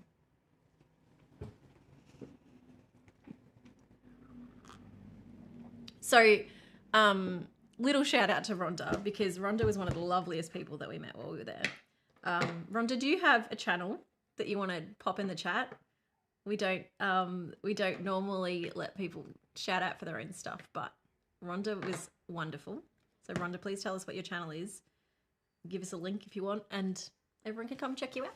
Because it's really nice that you've joined me on this live stream as well. So yeah, anyway, Rhonda is a lovely person. So you Maybe Rhonda's videos are better than our apparent garbage content on this channel. Shane's referring to the comment earlier that we had. All good. Oh yeah, and then I got the Mona Lisa. Where was that from? Oh, that one's got scratched. That was there was a stand. Today's Art Day or something. Today's Art Day. And they had they had really cool stuff. I have their brochure here somewhere. I don't even think we're gonna get to that because they had these cute pins that we could take, but they had like full scale, like not full scale, full models of different art pieces. Like they had was it Vincent van Gogh that I had? They had like Van Gogh's bedroom or something. They had coloring books that I need to get my hands on, with the different like coloring books with the different artwork in them, and they actually looked really detailed. So in terms of like recreating the Mona Lisa in a coloring book, this is the company to go to. You can buy this stuff in a lot of art museums, but I need to find, I took their brochure somewhere because I intend on shopping on their website because it was just a lot of fun stuff. So that's just my reminder for that. But anyway, moving on, trying to clear some space on our bench here to actually get through everything. We have just a magazine from Creative Retailer. We have more stamps from Sizzix. We have some coloured pencils from Spectrum Noir. We have a cute little thing of snacks, I guess, from the Society of Wildflowers. Oh, this is, so Erin, who we were just saying was with Rhonda. Erin Reed Makes is another channel. You have to check her out on YouTube. And if you want to see more about NAMTA, she just did a bunch of live streams at the conference, walking around talking to all the different places. So if you want to get like a really good look at what NAMTA is, Erin Reed Makes is the channel to go to. This is a survival kit. It was supposed to be a survival kit for while we were there. And instead I didn't open it. So now we can open it now. Survival kit for this live stream. Survival kit to get through the live stream. Maybe we should be sending these out to everyone watching. Ooh. All right, so what do we have in here? I'm not expecting this to be art supplies, by the way. It's probably more like actually how to survive a conference. Dental floss. A giant Band-Aid. Very well organized. What's this? Ibuprofen tablets. Oh, I don't know if I'm allowed to bring them back to Australia. Surely. Hand sanitizer. Oh, this is a cute kit. I'm going to have to save this. An antacid. I like this. Oh, mini Tic Tacs. A travel pack. That's a cute little pack. I love that this is like a sealed product too. Like she's really thought this through. And there's a, I'll tell you what, there's a QR code. I don't know where it goes. It probably goes to her channel. If you feel like scanning that somehow, take a screenshot. And then we have some chewing gum. So these would have been really handy at the event, but I might just put them away and we can just keep them in our travel collection for like whenever we do trips. Because it's actually really good little stash and it's very small, very compact. So thank you, Erin, for that. Okay. We have another stamp. I ended up with so many stamps. Almost in the bottom of this bag. Oh, there's another badge from Stacey Park. And this is the, I can't really show you. This is actually a product on the middle of this that makes like these little dots. You can't really see how thick they are. Oh, I think I have a sample of them somewhere, so we'll find it. But then I've got this gorgeous little bag from Stacey as well. This is from Sizzix, but oh, I've put a dent on it. Oh no. That's all right. I'm sure it'll flatten out again. So Stacey was really nice and that bag is really cute. So let's move all this along. I'm just piling all this next to me on the floor. Okay, this isn't that product I just showed you, but it's similar. From a completely different brand, I think. These are called Dream Drops.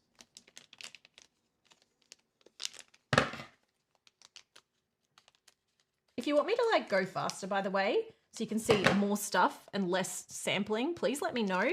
Otherwise, I'm just going to keep going at the pace I've been going and see how we go. Okay, so these are like, I believe, a bit of a 3D little effect that you can get. I've only got the one color to show you. Look at that. It's like a full-on, it's like glossy. And it'll flatten out and kind of round itself out a little bit. But it won't go flat as much as it will just kind of even out. Just to show you, can you see? No, you can't see anything. I'll do it on the black, then you'll be able to see it. I'm trying to work out how I can show you the depth. All right. Let's see. You can kind of see the depth a little bit there. Not very well. Can you see that? What I should do is show you this one on this. You get it, right? You can, as much as I'm like shake, there you go. You can see how 3D that is. It's like sticking off the page. So Yeah, that's cool. Probably not as much for colouring books, but if you're wanting to do I've just stuck plastic in it. If you want to do card making and stuff and you're wanting a bit of like depth, really cute little thing. So this is called Nouveau Dream Drops Lemon Twist. I really feel like the lingering jet lag is really showing up in today's video. I'm stumbling over my words and forgetting names and all kinds of things. Okay, this is another little stash, another survival kit, so to speak, from Sarah. Sarah's Creative Studio here we go. Sarah's Create Studio, sorry. Sarah Clark. So this is another little stash from her. So again, she made it just for you. It's got your name on it. It's got my name on it, Sarah. So again, another little survival kit, which is so cute. We've got some lip balm with a chapstick with a cute little, that's actually awesome. More I love these mini Tic Tacs. I don't think we can get these here. They're cute. And we have some hand cream or just moisturizer in general, not specifically for hands. But that's good because even now, I get really dry hands. So actually stuff like that's really good for me. Thank you, Sarah. Check out her channel. I think I'll cover up her phone number, but I think that, actually, I don't know that. I might be giving away her details. Just go check out Sarah's Create Studio and you can check out what she does as well. Okay, we have, no, that's the one we've already tried. Cool. Might be time to get another bag out. This is a Japanese washi paper. Now, it's not like washi tape. This is washi paper. So this is the original. But then what you can actually do, I believe they wet it and it becomes almost like a fabric. So this is kind of an example. I think it was, let me see.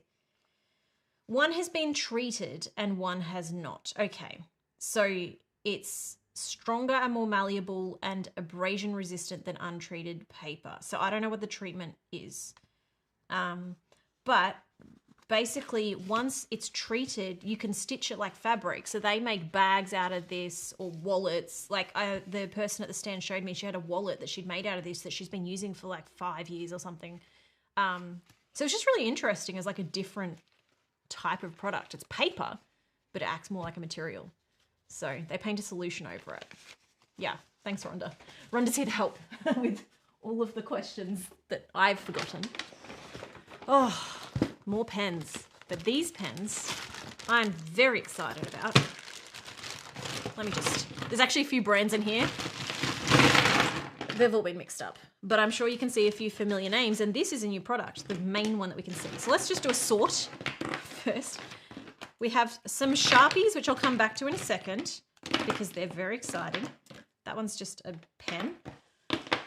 What's this? Oh, this is a Kikkoland. Oh, this one. Animals. So the ears. Oh, there's the face. It's a cat.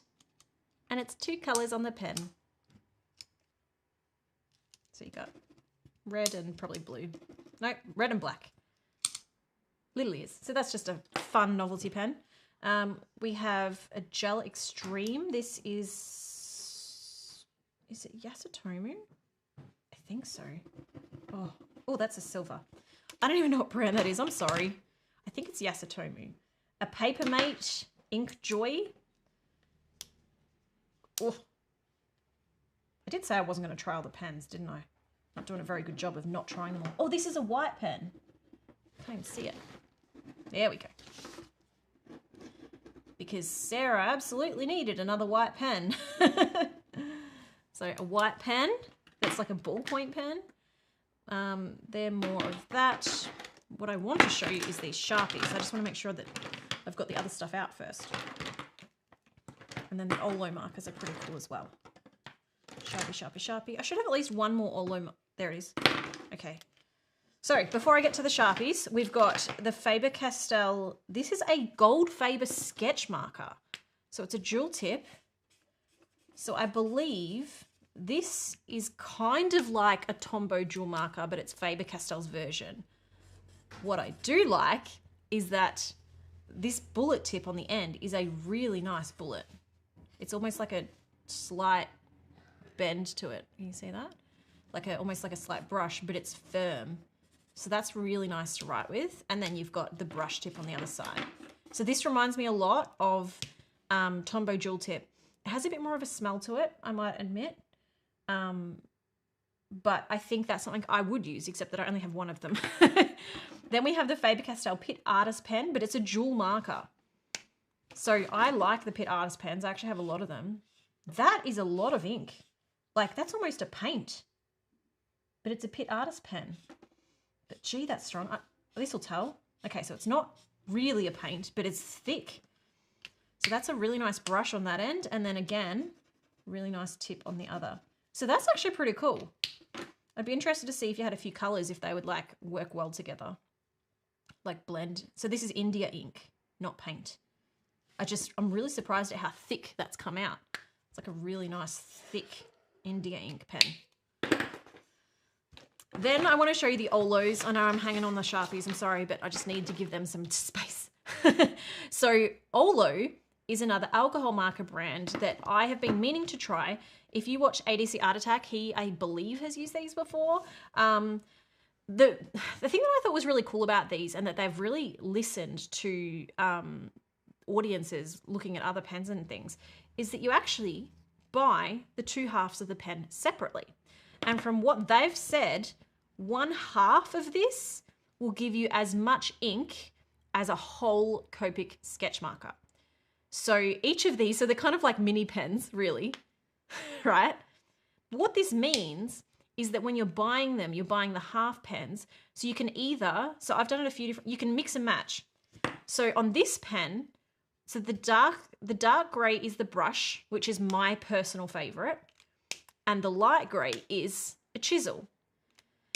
But if you're someone like me who actually doesn't use a chisel tip really ever, rather than wasting half your marker on a chisel tip, you could then instead buy two brush tips and buy different colors. So in this case, I wanted to show you. So I've bought here the brush and the chisel of the same color. And happy birthday, Rose. I've noticed a bunch of people say. In this case, I chose instead to pick two colors that I think will blend well together. So I've kind of like created my own little mini blending sets, and I've just bought the two halves and they're both brushes. So I end up with basically twice as many colors for the price, the same price, rather than getting the chisel tip. So this means that then I can pick, now I'm not using, hang on, I think I have some blending paper here. I'm going to use the blender markers. We need to use blending paper. Well, we don't need to, but it'll showcase them better.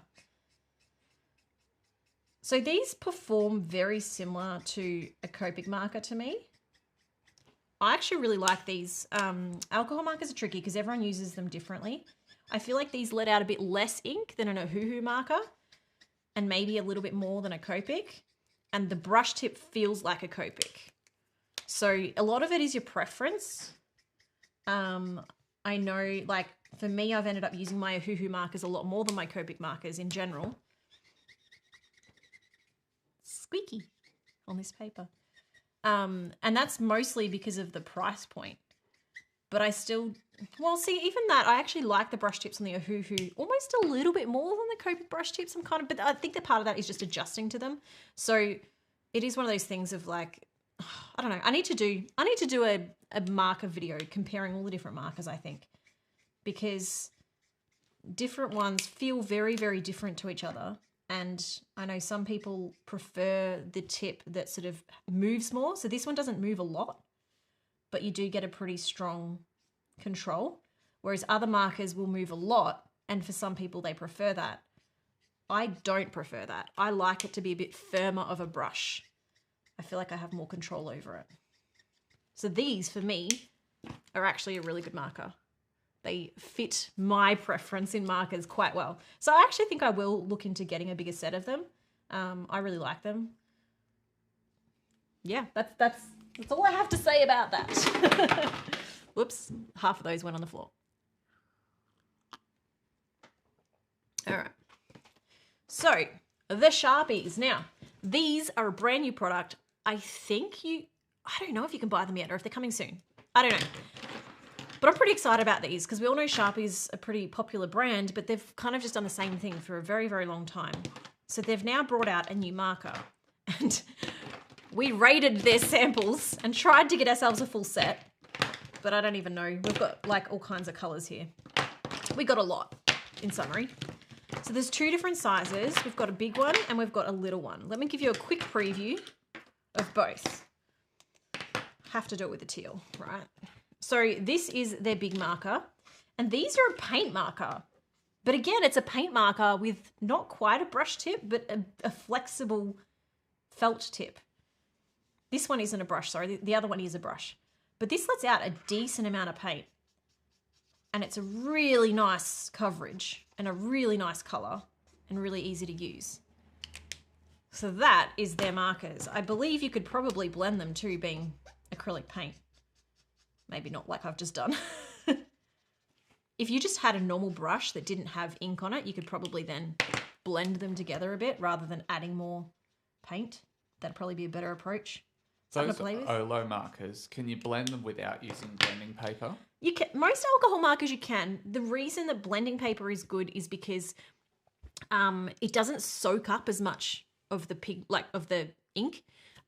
When you're using any kind of alcohol markers on normal paper or pencil paper, pretty much every paper except for markers, it's going to soak more in.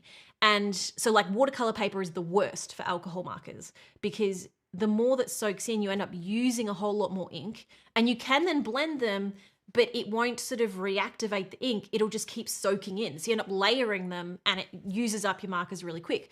Whereas if you're using the proper marker paper, which you can buy from, well, there's actually a lot of brands that make it. If you just look for something that says marker paper, it's almost a bit more of a sheen surface. So it's not great for pencils. Unfortunately, there's like no perfect solution for both, but it works okay.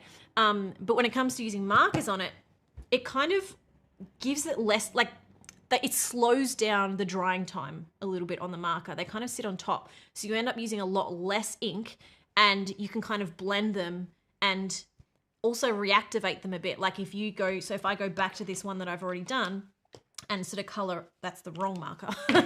If I go back with a alcohol marker, it will kind of reactivate this a little bit so you can keep working it, keep blending it, and you don't have to like panic about it drying. Whereas with normal paper, it's going to soak in and it kind of settles a bit more. So that's like, you don't have to. And I actually use alcohol markers all the time on normal paper or in coloring books and stuff like that. But whenever I do use them on blending paper, I'm like, oh, these blend so well, because they just don't blend as easily on the other paper. It takes a lot of work. And yeah, by blending paper, I do mean marker paper. It can be called both things. Or blending card or anything like that. So basically, if it's advertised as blending card, blending paper, marker paper, it's probably that kind of thing. And you'll know because it almost feels a little bit shiny. And so someone else is asking if alcohol markers work on Yupo paper. Yupo paper is like an extreme version of this, where you can use alcohol markers on Yupo paper, but it's going to give you a result more like using an alcohol ink on the Yupo paper. Yupo paper is how you create, you know what, I have some. Let's play. Maybe that can be, oh, let's have a look. I don't even know if I have it here. I don't think I do. I'll tell you what. I know this does cut a lot of people out, and I'm sorry, but between now and my members live, Shane's going to write down a note for me now. We're going to find some Yupo paper, and I will show you what happens when you use alcohol markers on Yupo paper, because I don't have any handy, but it will, if you look up Yupo paper alcohol ink art, you'll see a lot of the effects that you can do, and alcohol markers will allow you to play with that as well if you're using that kind of paper. It's a lot of sort of just fun. To show you the smaller Sharpie markers as well. So these ones are a brush pen. So this, in fact, even just looking at it, this reminds me a lot of the Karine ones that we tried before. It's got that similar barrel, it's a paint pen, and it's a brush. And look at how thick that lays down. That's beautiful. This does, to me, feel very similar to the Karine markers. I can't tell you which is better because I'm not using them side by side and we're just doing a real quick play here, but like really thin lines with the end of that brush or really thick lines. So really good flexibility on the brush there. I think there's about 12 colors of each one. So that's probably where you're going to hit your limit a bit quicker with Sharpie. They might expand the range later. whereas I think your Karine markers might have a bigger range. But I just think it's really cool to see brush paint markers coming out, because that's something that's been really hard to find until now. It's really cool to see so many brands getting on this trend, because I think that's gonna be a really useful type of marker to have in your collection overall, whatever brand you end up with. So I'm really excited about that. Pop these away.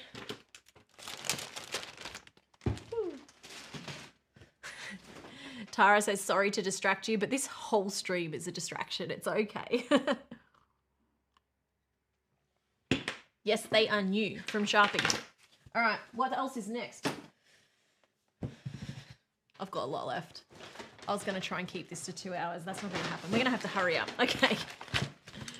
I've got more. This is a metal retractable, like, it's a big chunky graphite pen thing. I don't know if you've seen these before. Here we have more of the Le Pen, which I showed you before. This, okay, so this is the lead that goes in this. It's like a really thick, long-lasting graphite. I have a couple of Holine pencils, which I've tried many times before. There's another Sharpie that ended up in there. We've got here just some more magic in this. Oh, iron-on ink markers. That's interesting. We have another cute from Kickerland, another doggy this time.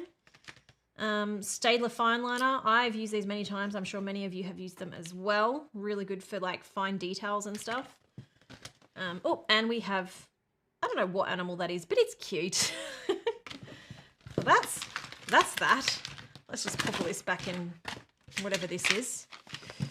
Oop. I think our lunar pastes are going to have to, I want to try these, but I think we're going to have to save that for the members stream.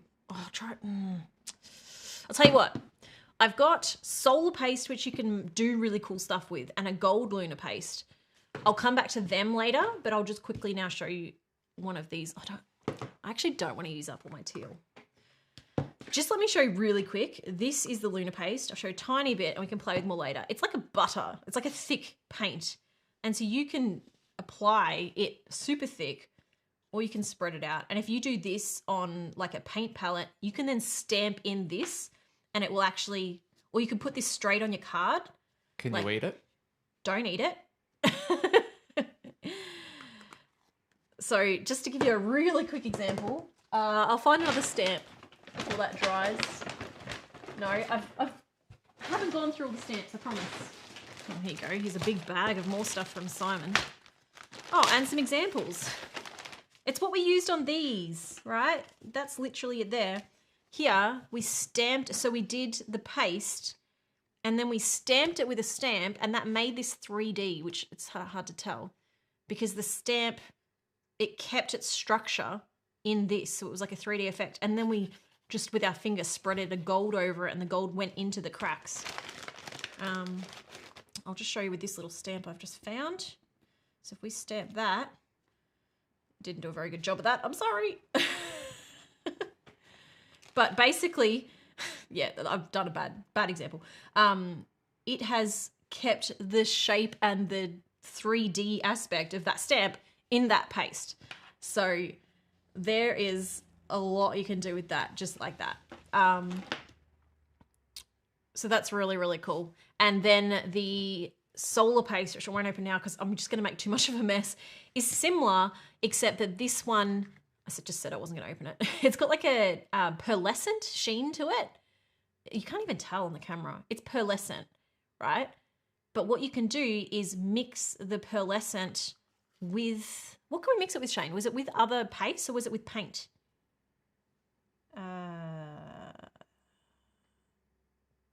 Might have been with the paste.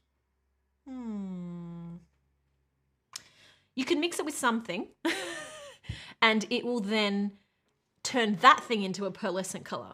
So, whoop, it must have been with the other pastes, because here's an example. So that teal colour was done with that. So when you tilt it in the different light, it goes super pearlescent.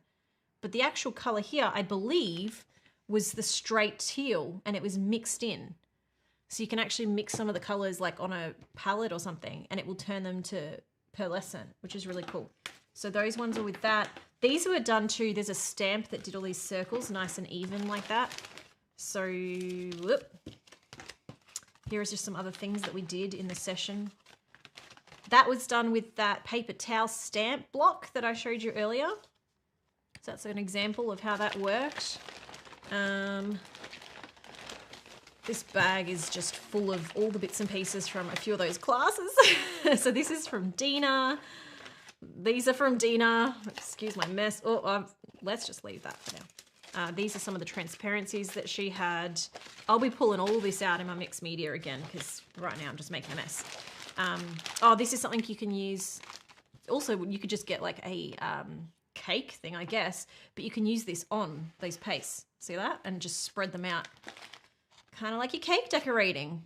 Means you can kind of play around with them.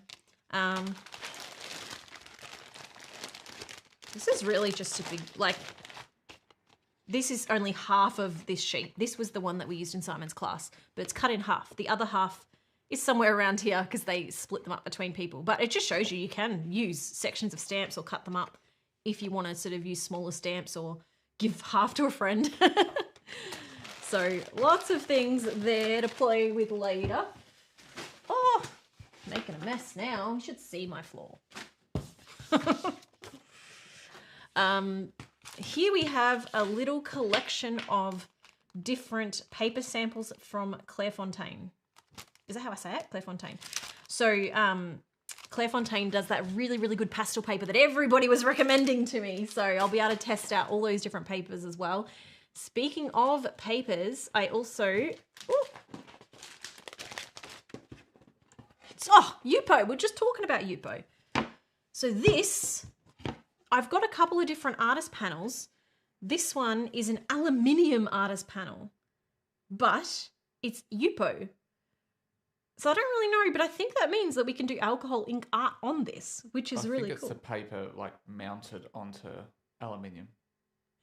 That's the back, you reckon? That makes more sense. Yeah. We have a few things to play with. This is something I bought. I've never done, I can't say I've never done resin now because we did a little class and made a little resin keychain somewhere, but I thought these could be fun if I ever try resin. We make a chess set. Oh, and a domino set as well. Maybe I'll just pull this all out. More things and more things. And that's empty. Let's just get it all out. Whoa, maybe not. You see my dilemma here, right? How do we keep this video fast when this is the collection? It's all right. The scraper's not on the floor. Don't worry. Although maybe we should worry. It's just never ending. Although, don't put that in it.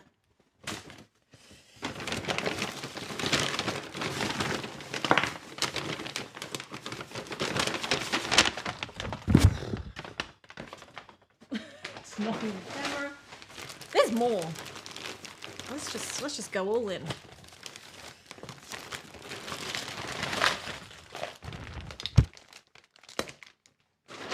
Oh, this never ends. Okay, this is what I've still got to go through, okay? It's all on the table now. I told you it took up an entire suitcase. I wasn't joking. All right, I'm going to use these now to put them back in as we go. Let's do a quick hit of some things. All right, these are just stuff I tried. We just looked at that. This is a really, really cool... you have to check out this channel for this person, right? If you like colouring pages, she's a mixed media illustrator, okay? But her stuff is like, this was huge. It's like a colouring book, but she's done it with mixed media and all different fabrics and papers and like really cool stuff. Anyway, another survival kit. We already saw those. These are some more stencils and embellishments and things like that from Uniquely Creative, which is that Aussie company that we met. We have some washi tape here from Art Spree. We're in New Orleans, so of course we had to have at least one thing of Mardi Gras beads. Here we have from Sizzix, we have foam tape. So this will give you a bit of a 3D effect on different things. So that's cool. Oh, there's the package. You don't need to see the package. What are we talking about? Mars Lumograph. We got a few different pencils. This one is a watercolor graphite. So that is going to be interesting. Some brushes. Little Birdie. What did we get from Little Birdie? Oh, it was Little Birdie that gave us this. We got more of them, which is cool. And we also have this, which is Aqua Shimmer. So that's a pen.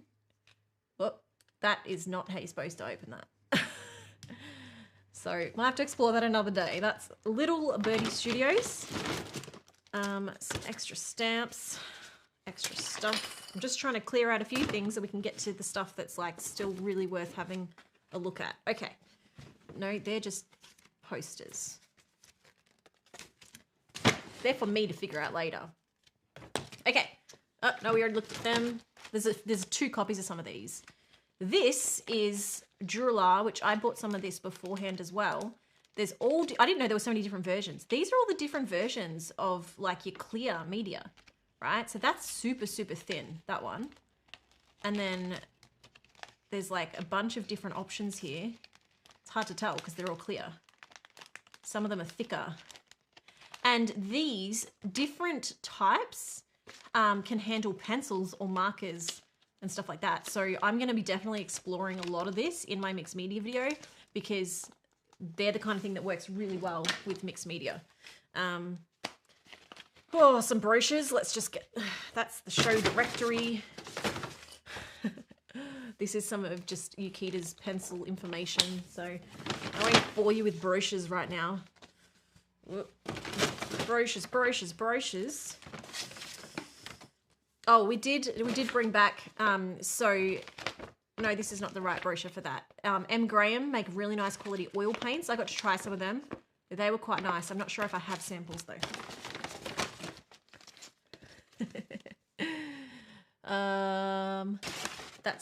These are the brochures for some of the pens that I took out because they just didn't, and just packing it was easier. All right. Instructions, iron on ink. Iron on ink. Here's that information from those acrylic paints that were made from recycled paint. So really, really interesting. 75 million gallons wasted each year of different house paints. 10% is left over and headed for the waste stream. So they collect all the paints and they remove all the harmful types of paint and then they process them, eliminate the paint impurities, and then they have 70% recycled paint in their final product, which is really cool. So, this is the iron-on ink again, sublimation, I believe it's called as well. So these are those little paints. I think we had some of these, and you can basically do that. That's probably a project to explore another day. What else have I got here? Oh, here's a picture of what those wooden hearts can be turned into. I'm sorry that, because I can't get lower, it's not very clear for you. There we go. This is what I was supposed to make in that class. Okay, just I'm going through all the paper at this point. The receipts that we need to sort out.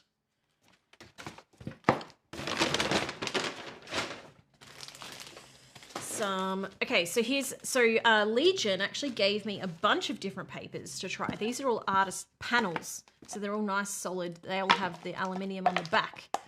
But then this is one of my favorite papers, the White Stonehenge. So that's on a nice solid panel. This one's a cold press watercolor, which is really cool. This one's for oil.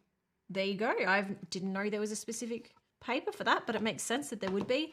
And a cold press black. So that is cool. A watercolor for black is an interesting concept.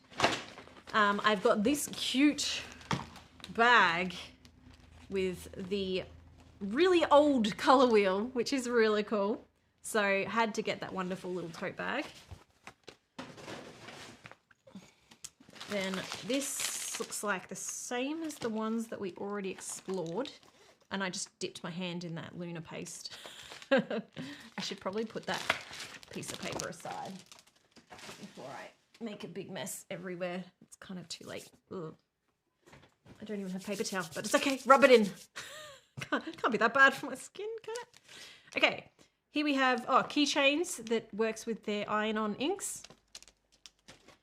We have some, this is that, remember I was saying about that you could use that washi paper for different stuff. So that cover's been treated washi paper, but then they've also just got the samples inside of just some of the different types of washi paper, which is really cool. I'd never heard of washi paper. Like, I didn't know that it was a thing outside of like washi tape. So they're really cool. Just got some notebooks from Ranger, just for taking notes in the classes, I guess. Some stencils. This is one of Dina Wakely's stencils. So actually, this is probably a good time. You've seen what Shane created, but let me show you my version. So this is what we used this stencil for. I might just move some things so you can see it clearer. Hopefully nothing falls off the table. There we go. So this is, and there's more of her paints that went with it as well. I'll just put them there. This is the one that I made. So the exact same instructions as Shane's, but we all, it's amazing because everyone in the class followed the same instructions, but no one's books looked alike. And I think that's one of the cool things, again, about mixed media is that it's really up to you how to do it and how to approach it differently. So this is mine. I would have probably spent more time on it if we had more time in the class, but at the same time, it's like you can stop at any point. So that there is done with this stencil and just with a little bit of white paint over that, I believe. Actually, no, this was we tried a few different techniques. We tried a white paint and then we also tried doing it as a resist. So we did the white paint first and then did the watercolor sort of effects over the top, and it kind of created this.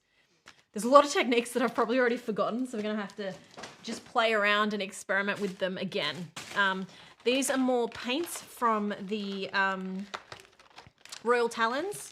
So this is a huge range of different greys, which is really cool. And they're all nice quality acrylic paints. Ooh. Got just a nice little mini distress ink. I can go with my inks. In fact, I'm going to put my inks out of the way because then I can have a better idea of what's actually left. It never ends. Whoops. Something fell. Is my coffee cold yet? It's a little bit cold, but still good. Here we have Holine Artist Watercolors 5mm tubes. That is... needs scissors to open. Or maybe it doesn't. They're little. So some different watercolors. That's an interesting combination of colors. We've got an ultramarine deep. We've got an opera, which is a bit of a pink. And then we've got a burnt sienna. It's an interesting combination. Especially given that they come, I guess it's a sample pack. So that'll be nice to try because I've heard good things about them. We have more. Are these the same as... no, these are different, right? The other Karine markers that we had. I don't even know where they are. Anyway, I believe this is a different product from them as well. So this is the Real Brush Pro. Let's have a quick look to see if it's different.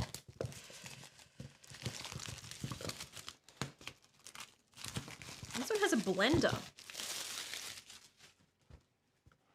Ooh. These look more like, see, even the one I have is not a real brush, it's a deco brush. These are the real brush. So, ooh. Okay, so again, they've got that beautiful, I think that the tip at the end is different in this set. I think that's what it is. I'm trying to work out, is that a paint? I think it's a paint. I'm not. This looks like a pigment. It doesn't quite react like I would think a paint would. So I'm not entirely sure. Is it a watercolor pen? Because also if it was a paint, you'd see it on the black, and it's not on the black. Is it water-based or is it... it doesn't look alcohol-based. You know how I can find out? Where's my little spray bottle? Wet it. That is definitely water-based. There you go. It's a water-based pen. But that lets out a lot of color, and it's like a brush. So again, that's just kind of different to other pens that I've seen, and it's actually quite wet. So it's kind of like a watercolor marker. I would say, having tried it for 4 seconds, I would call it a watercolor marker, but I don't know. There might be something a bit more technical. Whoa, now I need to deal with all that water. I mean, it keeps the color pretty well. So if you actually, you know, used a brush on it or something, you might end up with yeah, I'm just going to give this piece of paper to Shane. Here you go. It's dangerous for me to have wet media on here at the moment. Okay, so that's that one. They look cool. Now, I'm trying to keep a few things together that I want to come back to. Oh, this is from Kickerland again. A mini folding ruler keyring. I mean, that just sounds fun.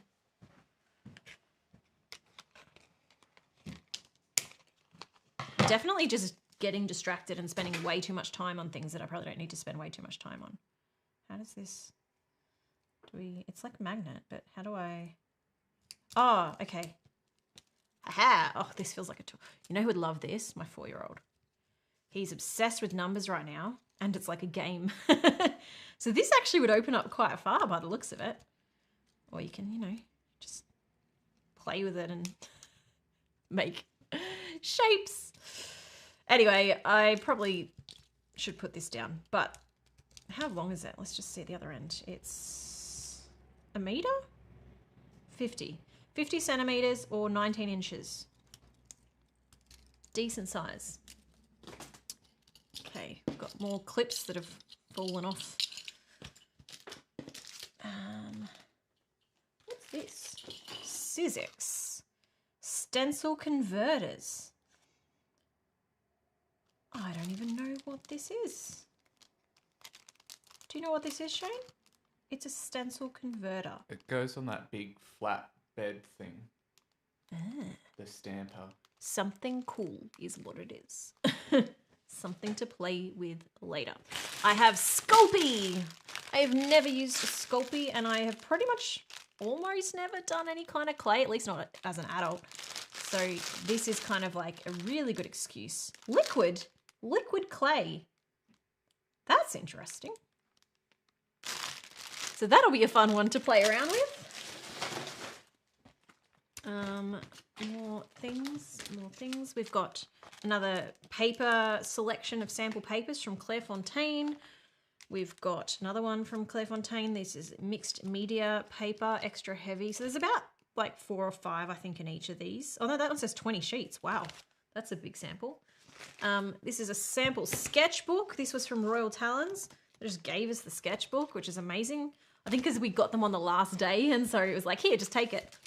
This is an entire 4 pages, maybe even 5, of swatches of Daniel Smith watercolor paints. So I've heard these are amazing paints, and this is actually just a palette. These are all paints that I can use and wet and activate and use elsewhere. So there's actually heaps and heaps of paint in that, like their entire range of colors, which is amazing.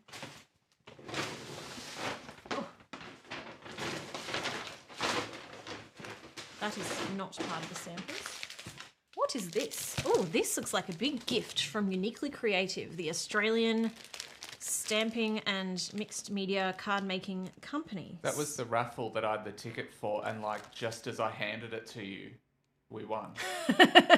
Shane passed me the ticket and then they announced it as the winner. It's funny. So this is part of the raffle. Let's open it up. Beautifully packaged. And full of goodies. We like that. Ooh.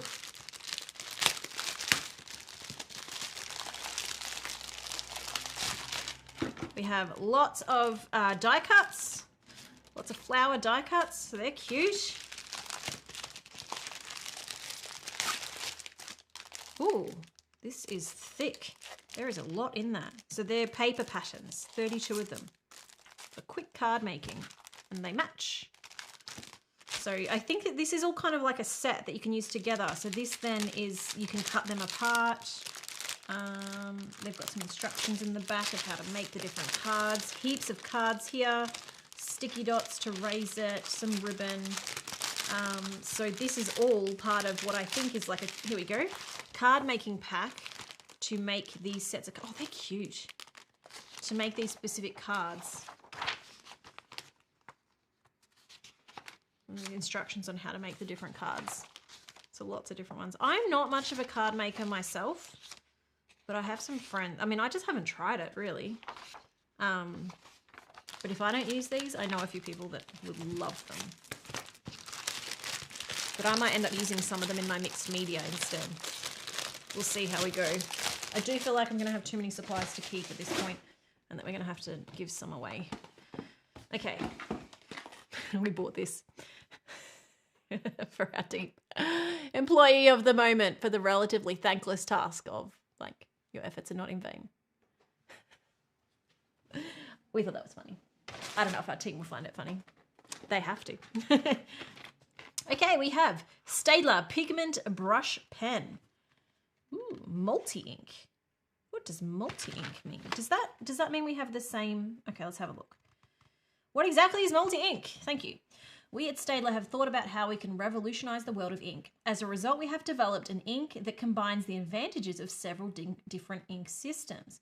Our multi-ink is based on premium pigments, which means that you can achieve extreme lightfastness and exceptional color brilliance even after years of UV exposure. Now, that to me is interesting because I don't know that really any markers on the market are light fast. So if they're saying that they've worked out how to create a light fast marker, that's got my attention. So they said that it won't go through paper, it won't bleed through paper. Well, it says say goodbye to bleeding, so I assume that means it's not supposed to bleed. You can use it on almost any surface, like photo paper, wood, or artist paper. Well, I'm kind of curious now. So they reckon that green over black won't smear, for example. They think it's water resistant, and they think that it won't bleed through. I feel like we have to at least do a quick sample of this because that's a lot of promises from Staedtler. So what have we got here? All right, now I'm going to guess they're probably not going to work on black. That's right. But let's grab some of our normal paper. This is slightly thicker than printer paper, but it's not like artist paper. So let's have a look. All right, so that feels like a water-based marker, but they're saying it's not. They're saying that it's water resistant or waterproof. It's a pigment pen. So I'm really, and they're saying it's light fast. So that is interesting because this for me just feels like a water-based marker. Can I blend it? Ooh, I can blend it. Actually, surprisingly well.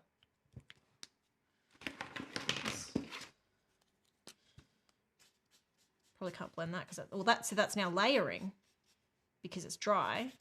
But if it's wet, let's see if it blends to a bit more of a.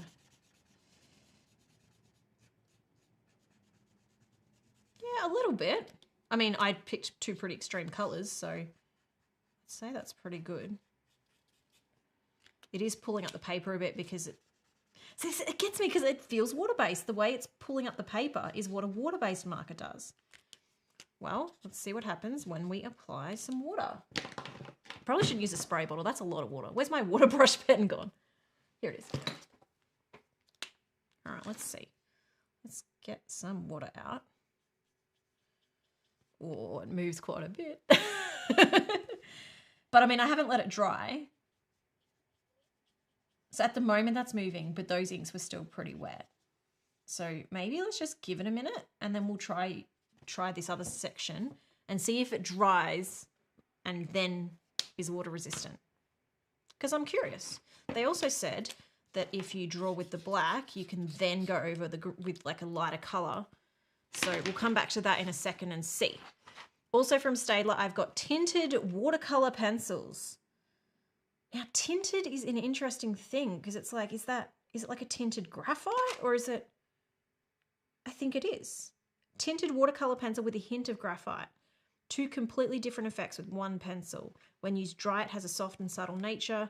Nature colors with a dark graphite color character. Sorry, I'm not reading very well anymore. But by adding water, they awake a rich and living intensity while still staying muted. I'm just going to quickly have a look at them because... Oh, I thought that I'd ripped it, but that's the picture. So this is a tinted watercolor. So since we've got our water out, we might as well. So they feel really nice to use as like just I've got paper underneath paper, and they're all very muted, almost graphite-like colors, right? So you're not going to get your bright colors with this, but that's not really the goal. Okay, let's leave that. We'll come back to that and see how that works. Oh, here we have some brushes. That's another Papermate pen. We have some different brushes here. These are from Silver Brush Limited. Lots of different types of brushes that I'll probably pull out in a future painting video or something and give them a proper try. I just want to feel them. Huh, interesting. And there's, ooh, that's a really thin one. Look at that. It's like a razor. It looks like a knife. I'm not going to get that back on though. There we go. And these ones are for stenciling, which is cool. I've probably just put Luna paste on my face. I think I'm okay. We're making a clearance. Slowly. Oh, there's more in here. Oh, so much stuff. There's a few really cool items that I want to get to. So let me just reshuffle a little bit. This is a big slab of samples from another paper company called, let me try and pronounce this, Hanmühl? I don't know, that's probably wrong. Someone who speaks German can tell me the proper pronunciation. But Hanamühl. Hanamühl. No, it's just saying that. Shane's just making up his own. Okay. This is, again, just like a huge range so I can actually try each of their different papers. What's crazy, when I did that paper testing video ages ago, I was like, oh, I'm definitely not going to be able to try all the papers. This is all the paper from one company. Every sheet is different. So there was no way that I was ever going to be able to try every type of paper because that is insane. But I guess it's good to know there's a paper for everything. It's just figuring out which one I should be looking for. And I think my video, I tested like 20 that barely touched the surface of what's actually available out there. I believe these are pens that we've already tried. Yes, similar, just different colors. We have a multi-purpose cleaner for iron-on ink. So I guess that's for use with sublimation iron-on ink. So that's a cleaning product. There you go. We've already checked out the ink pads. Add them to my pile. Oh, this one. Okay. I bought some of this and have never tried it, but it's something a lot of people recommended to me. I just need some normal colored pencils to show you how this works. I'll grab my Prismacolors in a minute. This is Holbein's colored pencil blender, but it works in such an extreme way, unlike any other blending thing that I've tried. I'm kicking myself that I didn't try it when I did that comparison of all different blending methods, but I didn't know it existed. And it was actually in that video that people started recommending trying it. Let me just grab, let me show you what it does. I'll pick a nice obvious color, right? So let's do a hard chunk on this side and then let's just give you some lighter color on this side so you can see it in action. Now, I'm gonna need, I just put away those paintbrushes. Let's grab one of these and look out. So I have this, you can buy this in a pen as well, kind of like a brush pen, which is what I've bought and I just haven't tried it yet. Or you can buy it like this, where you could actually pour it out into a paint palette, or just do what I'm about to do, just dip it straight in, if my brush fits. Okay, watch the magic of this. This is crazy. So this is not working like it worked. No! Why is it not doing anything? That's not accurate. When I used it, maybe it only works with certain pencils, or maybe the paper's bad. Well, now I'm annoyed because this worked like absolute magic. Way to make a fool of myself. So that's barely doing anything on that. Is it the paper or is it the pencils? I need to try it with Holine pencils. Where's my Holbein? Are these Holbeins? I don't think they are. Brute feuders. Let's just try it with a different pencil because I'm curious to see if... Is it the pencils that is the problem? Because I swear I'm not imagining. This product was like insane. Nope, nothing really. Oh, it's pulled a bit of the colour out.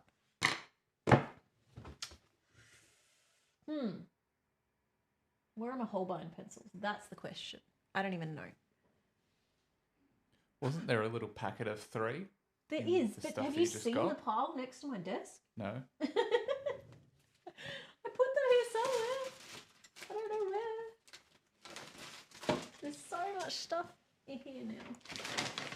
Maybe Shane, can you have a look in my pencil drawer over there and my pencil drawer over there? Yes, I have multiple pencil drawers. To see if you can find the big range of Holbein pencils. We'll come back to this. Shake the... Oh, good. Okay, yeah, thank you, everybody. Shake the product. That would be a smart thing to do. I'm trying to do it with regular colored pencils, not watercolor pencils, because that was the point. But I'm spewing because I was really impressed when I actually tried this product when I was talking to Holbein. So we'll come back to this. There's a lot of suggestions coming in the comments and I appreciate it. Let's see if this makes a difference. I might need to do a new pencil swab, but let's just see. Yeah, I might need to try a new pencil swab. We'll come back to that. Okay, what else have we got? We've got, we'll come back to this one as well. Oh, let's do this now because it's probably dried enough, I hope. Let's see if this moves now. This is the Staedtler pigment brush pens that are apparent. Oh, look at that. Okay. Well, okay, so it's a bit of a stretch. They do say, what did they say? Permanent and waterproof. It's pretty waterproof, but it's not like 100% waterproof. There's a little bit of movement on that, right? Can you see that? We're talking pretty minuscule, but it's not completely waterproof. I'd say that's pretty good though. I mean, it's not often that you're going to be sitting here rubbing it with water. It's more that if you were to do something over, it's not going to just leak into it like what this did. I think that's more the intention.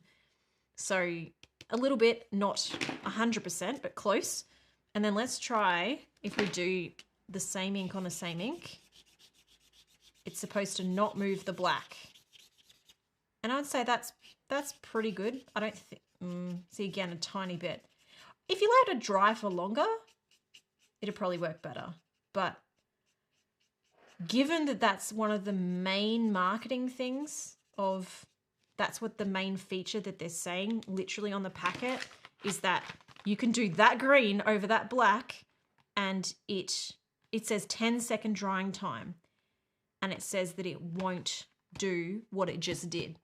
So they're like close, but I do feel like the things that they've marketed it to do don't quite work as well as they should if it's on the packaging. So they're nice pens though. And I am very interested to see how that Lightfastness goes. I think at some point, I mean, so I know that I've been talking about this Lightfastness test on pencils forever now, right? I actually did speak to the Coloured Pencil Society who do all the official Lightfast testing for a lot of brands. And I spoke to Holbein and I spoke to a few other companies about how they do their Lightfast testing. Because I know Holbein, a lot of people are wondering if they're even Lightfast tested. So I actually spoke to them about a lot of that. They talked through the process. They said that at some point we can have a look at it all. So when I do the Lightfast video, we will probably talk to these companies again and get some of this information. I just want to make sure if we're going to do it, that we're not just colouring on a swatch and waiting 6 months. I want to make sure that we do it as efficiently and not efficiently, as effectively and accurately as possible. So we're taking our time to research how to do it. once we start doing it, then we have to wait 6 months. So it's been like a year since I said we're going to do this. It's still on our big priority list. We're just trying to get a few more things in order, and I think we're close to starting it. And I think when I do start it, I'll probably do a live stream of the first part of the process rather than everyone having to wait the full 6 months to sort of find out what exactly we're doing. Just as a reference, this paper is nothing. This is not anything special. So whether that's affecting the results of some of this stuff is worth considering. But like if you're buying coloring books, chances are it'll be not that different to this. So I didn't try the watercolor. Let's have a look. All right. Ooh, this is cool.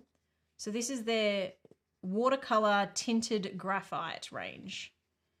And that's picked up that color really well.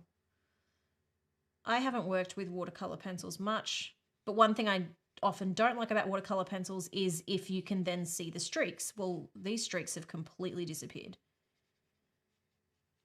Like you cannot see that I started with a pencil. So it's interesting there's a bit of a texture to this. I wonder if that's the graphite or if that's my paper, but it's got a little bit of a grain texture to it. Whether that's something you like or don't like, I guess that's a personal choice, but just interesting. So that at least works. I did get, Shane has brought for me my Holine pencils. Let's see if we can grab like a darker one so we can see it clearer on the paper. Whoop. And let's see what the melts does.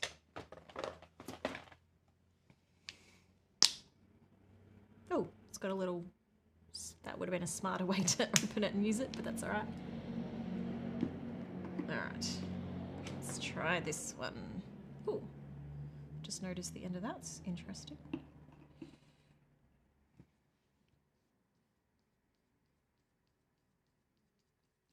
So it's smoothing it out, but I swear this did like a whole thing when I was, like it almost turned it into watercolor. And I was really surprised. And it just isn't doing that. So I don't know what I'm doing wrong. It probably works different on different paper. It is smoothing out the color. And I guess compared to other blending solutions, it is comparable. But there was some magic happening when I was at this event. Maybe using it with, well, using any blender with a watercolor pencil is going to have a completely different reaction, obviously. I thought that this was turning normal pencils into watercolor, and now I'm not so convinced. So it's going to be something I'm going to have to play with a little bit more. So there is potential, but I think I need to play with it more to give you the big wow effect that I had when I first tried it. So I think it's definitely worth trying, but I need to work out how to get it to do what I thought it did. So it might be a technique thing, might be a paper thing, might just be that maybe I was using watercolor pencils when I actually tried it, because this on watercolor pencils would be completely different. It is actually blending the pencil quite well though. Like I did that pretty streaky and it has blended them pretty well. Anyway, I've spent a lot of time on that, so let's move on. Something to consider and have a better look at later and maybe see if I can get my head around it a bit more, but I do have more things to play with here. We're starting to get near the end. So Sizzix gave us, well, it wasn't actually Sizzix that we got these from. It was Stacey Park, who is one of the designers for Sizzix. She ended up giving us a huge range of really cool stuff. And it's also really handy because looking at some of the stamping things, I don't have like a big stamping mat or anything like that. And now we do. Let me show you what I mean. Just trying to get it all out without losing everything else. Let's bring this over here. So this is what I've ended up with. Well, I think actually some of these went to Shane, admittedly not me, but let's see when Shane can take up card making if he wants. This is a stenciling and stamping tool that allows you to line everything up so that you can get consistent stamp positioning on your things. So if you can use layered stencils, which I think it has included in this, and you can align different things. So if you want something in the exact same spot, but you want to change the colors, or you want to use a stencil and then do something and then put it back down, it'll end up in the same spot every single time, which is really cool. And then on top of that, you can attach these extra things, which we're also given. This is like a circle tool that allows you to use a stamp and rotate it, so you can basically get this result from one little stamp. You can then create circular patterns, which is really, really cool. The other stuff they gave us was here we have, this reminds me of when I did like the diamond dotting. It's basically tools to help you pick up like all those little intricate embellishments and stuff that you have. So you've got different range of tools to pick things up. This one I probably will use quite a lot. It's a multimedia mat. So it is like a silicone. Oh, let me actually pull this one out. There we go. It's a silicone mat that then you can just do stuff on, and really easy to keep clean. It's basically a palette. So if you did this under your work, you can then just kind of dabble as you work on the mat. And so as they've kind of shown in the picture, sorry, can't see it all very clearly. You can work there and you can have your paint spots next to it and you can use the surface. And because it's that silicone, it'll clean up really, really easily. And it'll stop the paints from like drying on it straight away as they would if you did paper. That's actually what we use, the ink pads. We put it in that with a bit of water. There you go. So putting ink on that, adding water, it'll then become like a paint. Very cool. So there's my big pile of some of the Sizzix stuff. We also got this one, which is from Stacey Park's range. It is, let me try and open. Ooh. So this is like a handy little thing with a stand, and it's a magnet. So I don't know if I have anything magnetic here. If you've lost or dropped a whole bunch of like beads or something, I'm assuming you could just like run this along the ground and pick them all up. But otherwise, this is intended to store things like your, what do you call them? The die cuts, the metal die cuts and stuff like that. You can just have them sitting on there. It's just a handy little gadget, really. Ooh.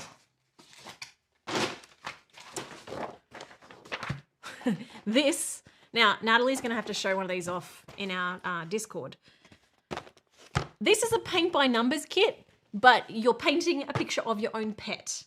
So they have created this set of paints. Let me open it. The most common colors for pets in their paint range. So here's the set.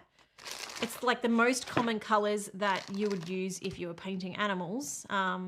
So there's a big range there. They're all numbered. And then what happens is you upload a picture of your animal, like a photo. And then I would recommend making sure the photo is really well lit and really clear at first. It will then create a paint by numbers out of that, and the numbers will match the paints in the set. So it's just a fun way to do a paint your own picture, but it's of your pet. And I'm pretty sure this company does like people as well. This is a specific one aimed at pets. So that means that like I was saying, the colors of paint that they've chosen are more aimed at pets. Whereas I think they have another one for people with photos that has a different set of colors. I think you need to be careful because I think Holly's looking at stealing that from you. Well, the good news, Holly, is that I'm pretty sure it comes with 2 canvases, so we can do one each. And Natalie has her own set, so Natalie's already got a picture of one of her cats ready to go. The canvas that comes in it, you can actually put in your printer, and then it will print it onto the canvas. So that's a good option to do that. So Holly, you can have one because we only need one picture of Moscow.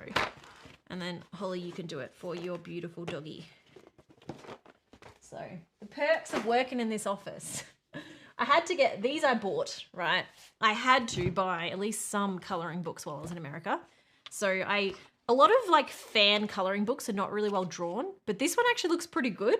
So I thought, yeah, why not? I might try and color Taylor. We'll see how we go. So I got a Taylor Swift coloring book.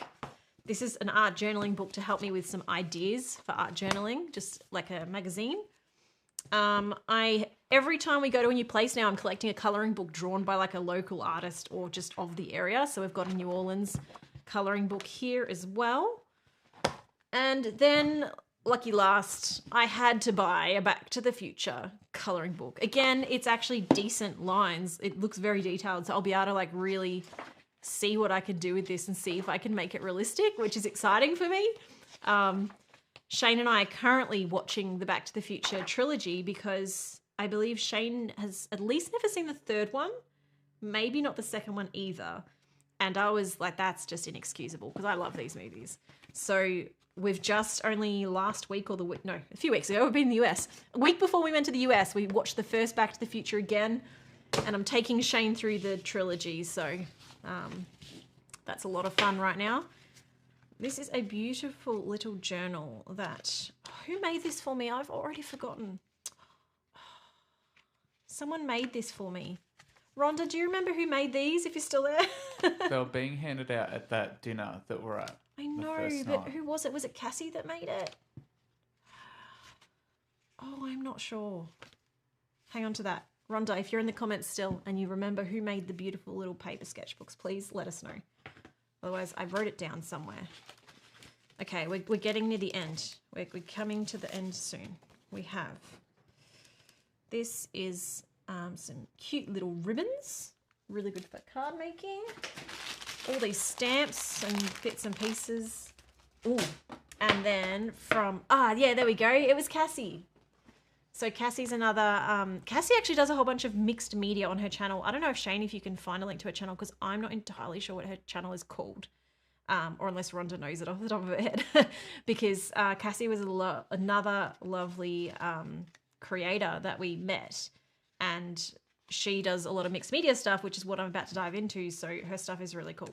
But yeah, she made us this cute little book. I have some neon scribble sticks from Dina Wakley.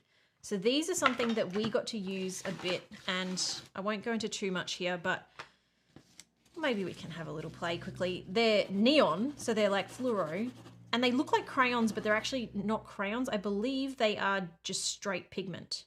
Is that right, Shane? Oh, I don't know. Let's... Water-soluble pigment is the idea.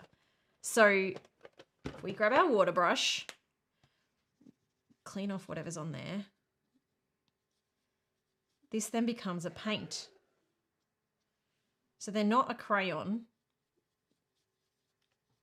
Are the faces on the stamps famous faces or random? No, I think they're like random vintage photos, not famous faces. So see how that becomes like a paint?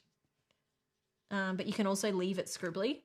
So it's just a fun little thing that we used. We used them a lot in that book that I showed you before. I had a lot of like neon just added to other colors on top, which is really, really cool. So yeah, really cool. It's saying here you can basically make them transparent with water, or you can make them really thick.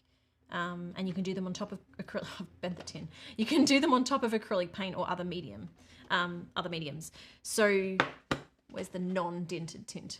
Non-dinted tin.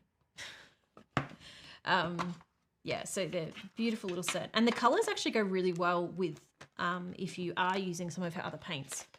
So this is a thing when you buy a lot of stuff from one designer, the colors end up going really, really well. So we used all of these in that class, and I showed you before. I'm about to run over Shane's. I'm sorry, Shane. This is what Shane made with all of these. So these colors and these sticks is what was created, what we used to create these. So you can see here Shane's added some of the neon just in small little sections. Did you paint with the neons at all, Shane, or just scribble? I can't remember, to be honest. But yeah, they're actually really cool. I really like them, and they last for ages, it seems like, from what she was saying and from our little experience. They actually last for a very long time. And because they're just straight pigment, you can actually sharpen these into a paint palette and use them as paint as well, if you prefer to work with a brush rather than a crayon sort of style. Because I think she mentioned they go in the bigger hole of like a 2-hole sharpener. A 2-hole sharpener, the bigger hole. They're woodless, so it's just straight pigment. So you can create your own paint with them. We've got a little bit left. What's this? Oh, the touch markers is another one that ADC Art Attack has been raving about recently. So I only have 2 to show you. These are another alcohol marker. There's our marker paper. So fine line and the chisel. And then on this one, I think we have the brush. This one is a chisel and a brush. So I can't even blend with them because I only have these two colors to show you. So again, this brush is a bit firmer than, this is firmer than Ohuhu and Copic and, well, pretty much any other brand. We have, yeah, it's firmer than all of those. So again, it's a preference thing, but like the tip isn't really bending much at all. I'm trying to show you, but I'm not very good at showing you. So you might prefer that or you might not. That's a preference thing.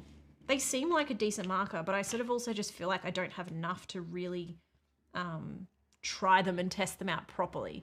But I know that ADC Art Attack just did a video, I believe he just did a video using these. So you can check that out if you want to have a bit more of an in-depth review of that. These are from Lindy's Gang, and they are, from memory, tiny, tiny pigments. It's called a magical shaker. Whoop. So let me open this up. So you'll need a glue under this, and I don't know how I can show you without doing that. Or you could just put it straight on wet paint, I guess, would do the same thing. But you basically, these are like a dust. Shake, sprinkle, or paint on anything porous. Mix with art mediums, lots more techniques. Now, okay, so we're doing a vlog of everything that we tried. And in that vlog, our vlogs go to our members as videos. We're going to be putting that up, hopefully not too far away. But this is something that I think I showed in that video. And I'm just trying to think if I can find a way to show you this now. The thing about these is that it's like a mix of pigments. Really, really hard. Maybe I can just put some out. It's like a mix of pigments. So it's actually like 5 different colors in the one product. And so the way that you use it, well, there's like 30 different ways you can use it and you get different colors out of it depending on how you use it, which is a crazy concept. So it's super fine. I don't know if you can see that. It's just like poured out. It's like not even sand. It's finer than that. It's crazy fine grain. And then if I've got the water here, let's see if this will do. Okay. So you can see there it's like really grainy. I don't know how much you can see that. But as you drop more water into it, you start to see other colors show up. So that's all like one color. And I think the more you mix it, you're going to get one solid color, which is all the different fragments blended together. But if you can find a way to kind of, maybe I was supposed to wet the page first and sprinkle it on. But if you kind of just let it do its own thing, you end up with all these little fragments of all the different colors that make up the one color. Ah, okay, here we go. Rhonda is coming to the rescue. We want watercolor paper and we spritz with water and sprinkle in tiny. Okay, let's do that because I've just made a mess. This is one way to use it. So here I'm just getting one color, right? It's all kind of mixed, all the pigments together. Rhonda, you are saving me in this live stream from just making a fool of myself. So thank you. I do have watercolor paper. Let's grab some.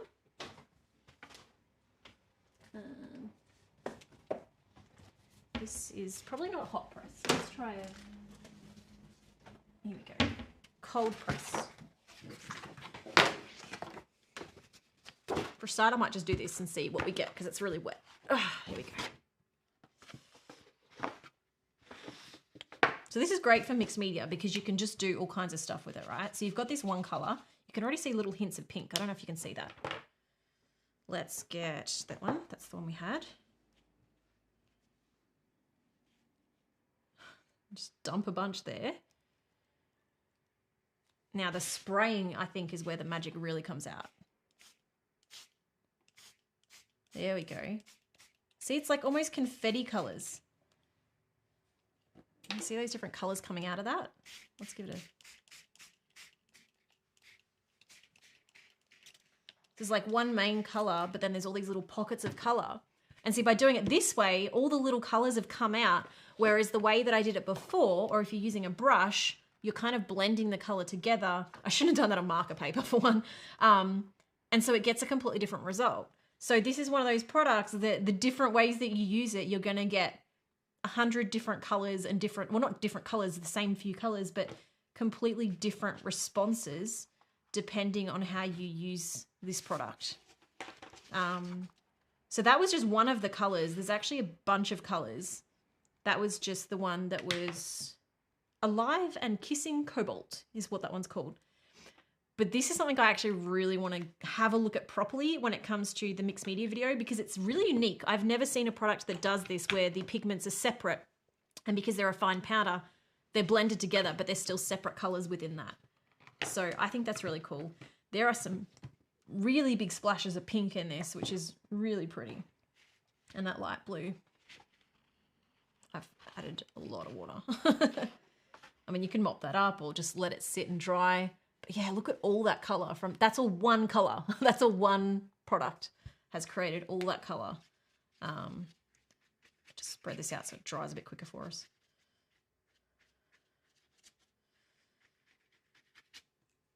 So yeah, a lot of fun. And if you did like resists and stuff with it, you'd get even more coming out of that. Let's put that aside. I don't know that there's a whole, there is one thing there's actually two things I've been holding off.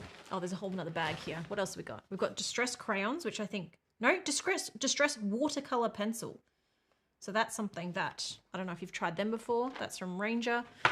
And this is the one I was looking for in here. I mentioned before about the jelly plate. I will come back to that. I just want to show you a few more things first. There's not a whole lot left, I promise.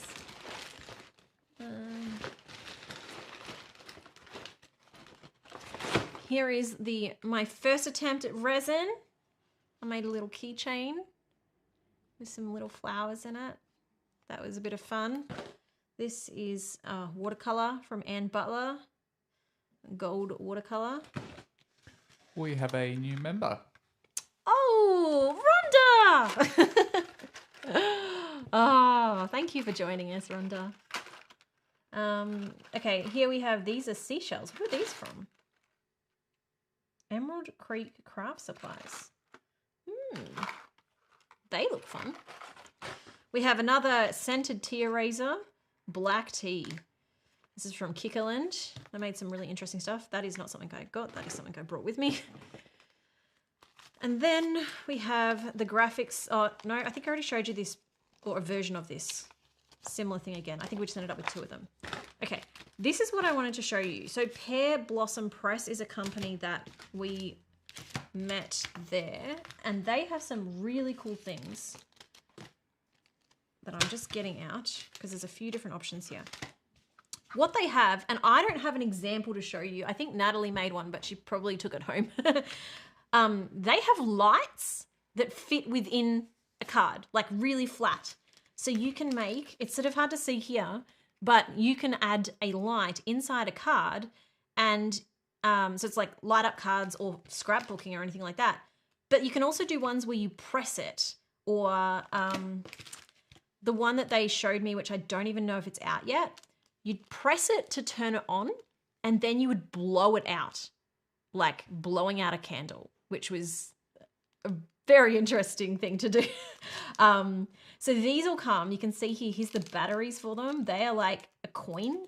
They are so thin, even thinner than the normal sort of lithium cell batteries. And then here's some of the different wiring. You've got options that have the wiring, so you'd layer it between the cards. And then they've got options like this that actually don't have as much wiring. So I'm gonna play around with these and try to do a page in my mixed media journal using some of the different lights they have, because I think it's really cool. And they also have these that you can buy that have like a light or the button or the push and the pull, so that you can then like create a button. So these are just stamps that you can put on so that people know where to push the card. Linda, welcome to Bronze as well. Oh, there you go. Rhonda again coming to the rescue to tell us that the candles are not out yet, but they're soon. So we got to see a bit of a prototype for that, which is cool. But I did basically steal the entire range off their shelf. They weren't giving these away, but we saw them on the last day and I said I would really like to try them. And so they just took them all off their display and gave them to me, which is really generous. And I'm really excited to try them at some point soon.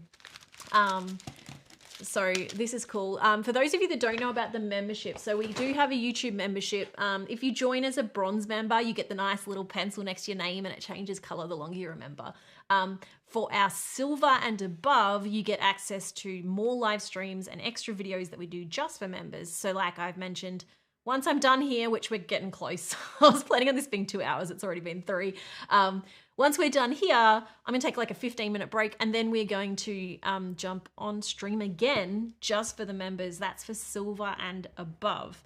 So silver and above, there's like less than 100 people at the moment, which means that we get to spend a lot of time together and actually have really good conversations. It also gives you access to our private Discord, which we do have a free Facebook group. If you want a community and you can't afford the membership, that's totally fine. We have a free Facebook group as well.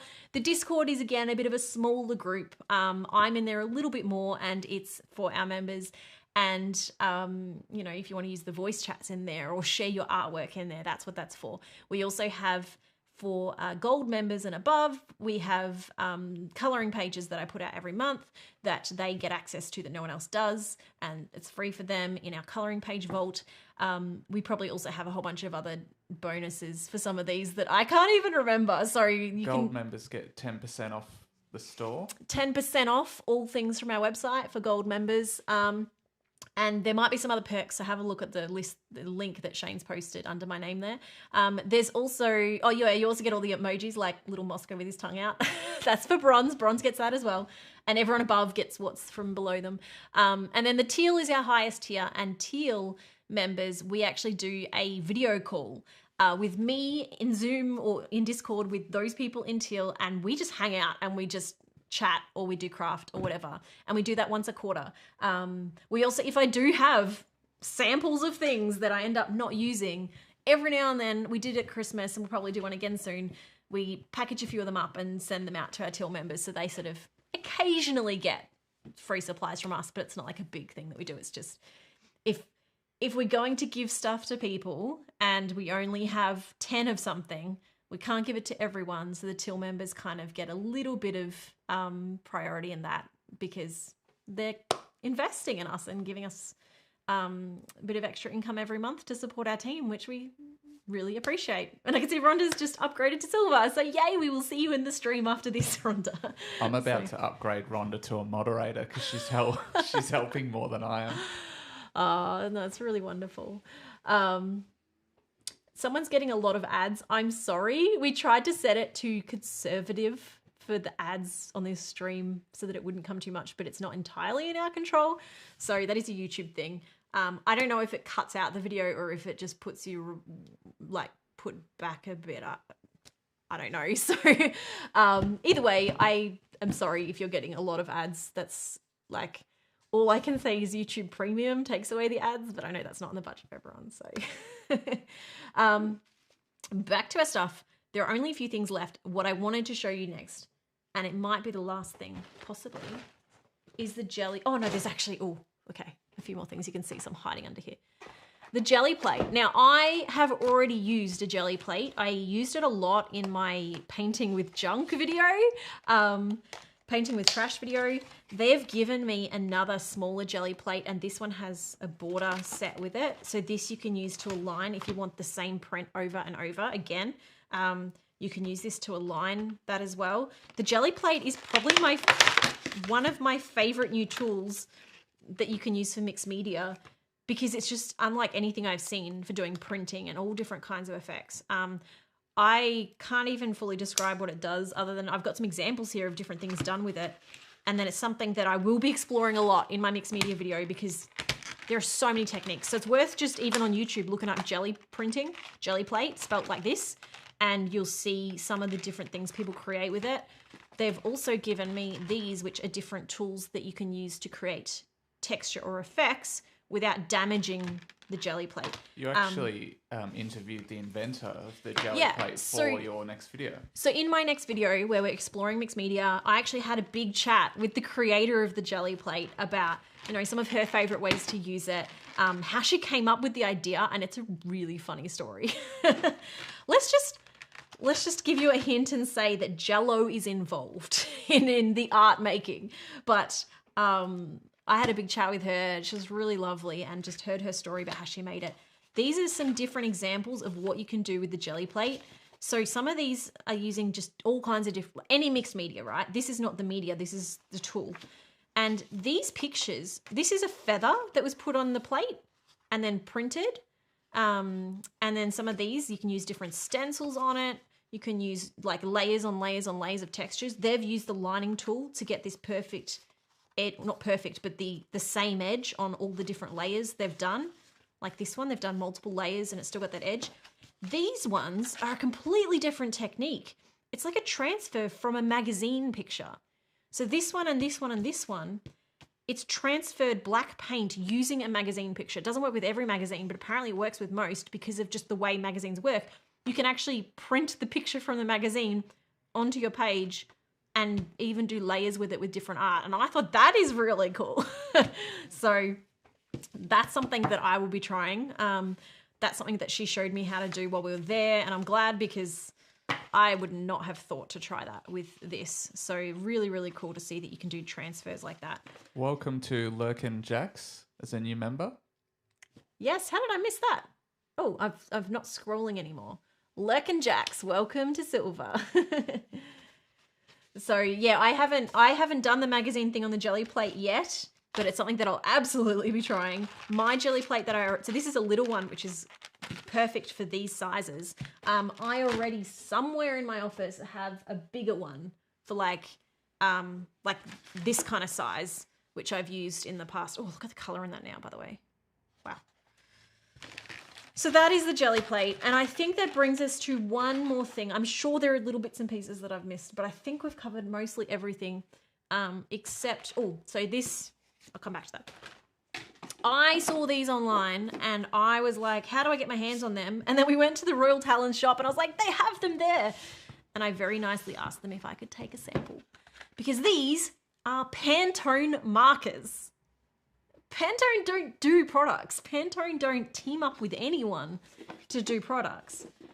So the fact that they have brought out this set of markers, they're not cheap, I'll tell you now. But I was really curious to try these. So I believe, at least from so these are available now. In Australia, our prices are not a good reference for what things are worth, but in Australia, this small set is about 80 Australian dollars at Officeworks. So they're not cheap. That's what, like $10 a marker. That's similar price to our Copic markers. Maybe a touch cheaper, to be honest. So I don't know if that helps with pricing. American pricing is always different, but if you think about it in terms of Copic prices, it's probably going to be fairly accurate. So these are a dual tip marker, I believe. Oh, are they alcohol? I think so. Yeah, that looks like alcohol to me. So again, they're just a really nice alcohol marker. The difference with these, I believe they will be Lightfast. Oh, they don't have enough information on... I have brochures somewhere. Here we go. Oh, they're water-based markers. Oh, see? I thought it was alcohol-based. That feels like an alcohol marker. How is that water? That's crazy. So if it's water-based... That would go really well in your new planner. Oh, it probably would. If it's water-based... Oh, it is. Look at that. It's water-based, so you can use it as a watercolor if you wanted. Probably won't work on my marker paper because the marker paper, again, is designed different. But on the marker paper, they feel like alcohol markers. And on this other paper, they act like a water-based marker. I'm curious, and I think I tried this at the place. I think these blend pretty well, especially being water-based. Water-based markers aren't really generally good for blending. I've picked two pretty strong colors there. Actually, I remember when we tried these, she said they were water-based and I was like, what? No way! Because they did not feel like it. They blend really well for water-based markers. The other thing that I noticed with these, and at first I was like, oh, that feels like a flaw. And then I realized actually that's a feature, is if you're flicking them, it actually tapers out, not in like I mean, if you go slow, you'll get your nice neat line. But you can actually create, like here, if I'm rushing, it flickers out quite well in that if you are trying to blend two colors together, it's going to give you a bit more of a easier way to blend and have a natural transition. Whereas some markers, like the alcohol markers, again, this just feels like an alcohol marker anyway. Some alcohol markers are too much ink that you can't actually taper it out like that. It's too much ink lay down that if you try to do that, it's going to end up looking like this rather than like this. I don't know how much you can tell the difference. See, it's sort of lighter on the end. So I've probably picked the wrong two colors to try and blend together because they're quite different, but I'd say they work pretty well. So they feel like alcohol markers, but they're water-based markers, which means they probably won't go through the paper. There's one of the alcohol ones earlier. These don't, I mean, this is marker paper. It's not meant to go through. Let me see if I have just some normal paper somewhere. I have plenty of paper around, just not right here. Let's see what I've got from here.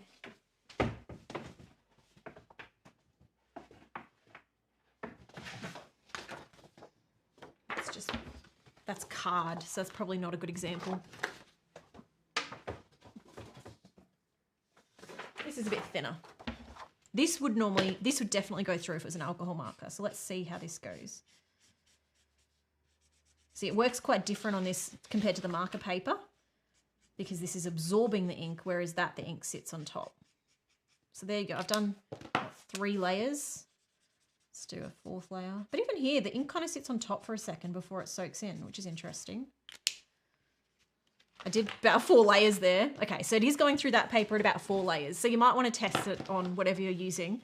I mean, 4 layers is starting to get pretty thick on what is just flimsy paper. But I reckon if you did 1 layer, it's probably not going to go through. I'm just guessing, but let's see. Oh, maybe a tiny bit. Yeah, so it's not a... Again, it feels like an alcohol ink, so I'm quite surprised that it's water-based.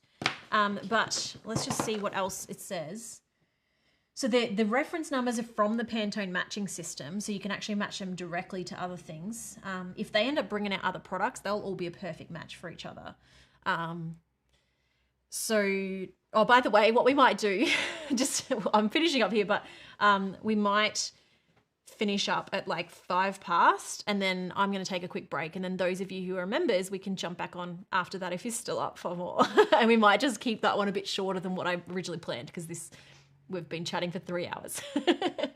So 5 past we'll finish up here, and then we'll say 20 past I'll jump back on for our members.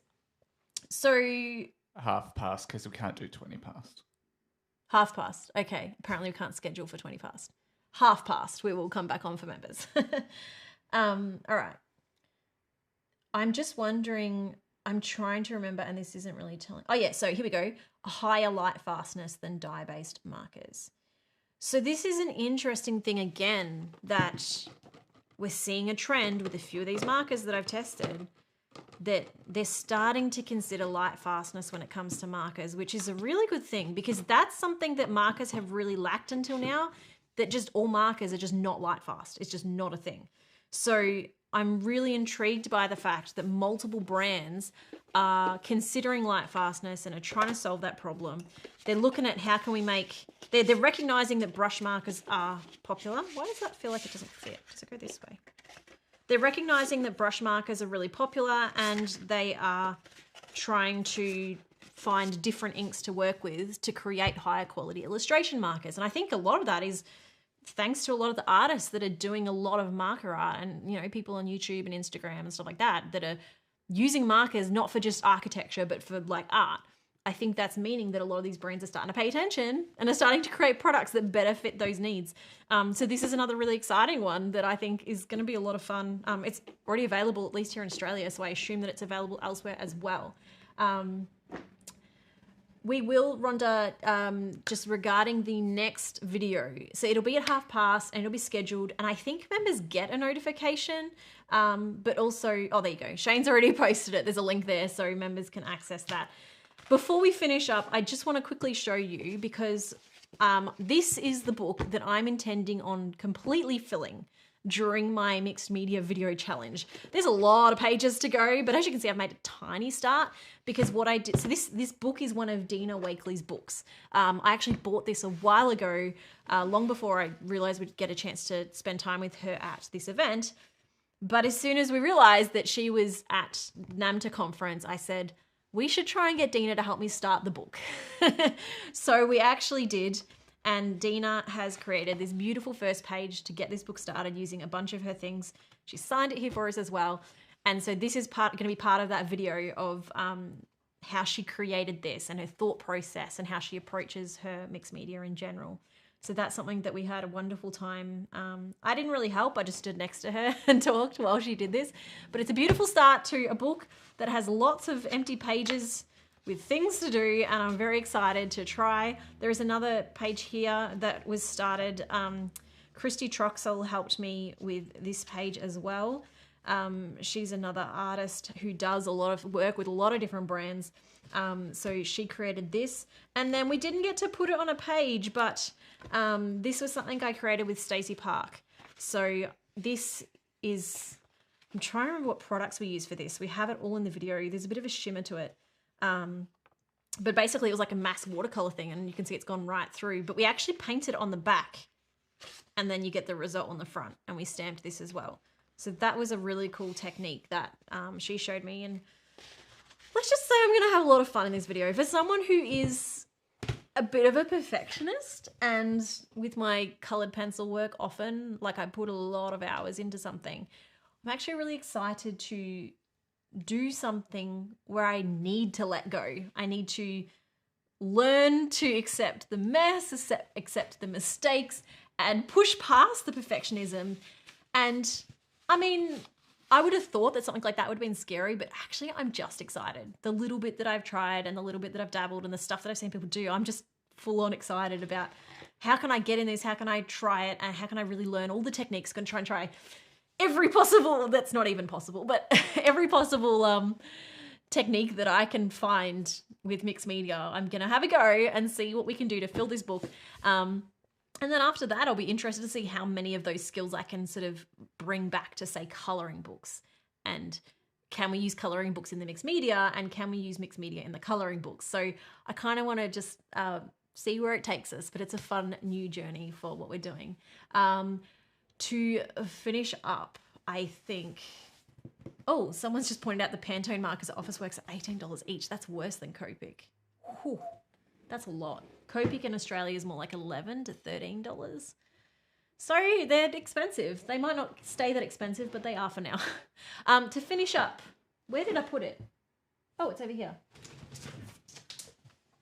I have one sample to show you, because this is very exciting for us. We have heard all the feedback on our colouring planner that some people have said it's too big or they want something smaller. Other people have said they want either a teacher planner or a, you know, July to June planner. And other people said they wanted an undated planner. Now, we couldn't do all those things, but we could do a little bit. So this is a prototype. It's almost finished, but there will be a few changes. Like we'll have a slightly bigger spiral of our compact, undated planner. So I want to show you, because the compact one is going to look a little bit different to the main one. We've both made it smaller in size, but also made it thinner in the actual pages. So we have made some adjustments. I might get Shane to grab me a full-size planner. He's already, I think, trying to get one to show you actually how different the size is. To show you how much smaller this is. So, but this is going to be a bit different. And for those of you who find the colouring in our main planner to be too much, this will actually be a really good toned down version for you, because the colouring is just at the top. So before I get too deep into this, here's our original planner. It doesn't even fit on the screen.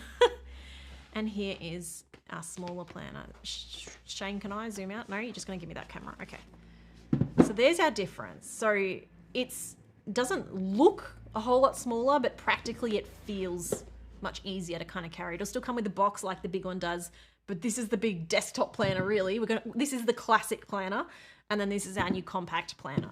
So you can see it's just a little bit, there's thinner as well. Look how much thinner that is. It's quite a lot. So let me just give you a little bit of a flip through. So this particular one is based off last year's design, but then the 2025 design will also come in a compact version. And every year we're going to release an undated version in the compact and in the classic size.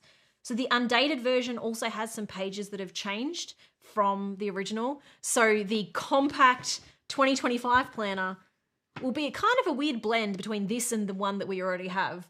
But it's just, this is the sample we've got right now to give you a bit of a taste. I think we're bringing out like 6 planners. Yeah, next year there's like 6 planners because we're going to have the compact and the classic undated in this design.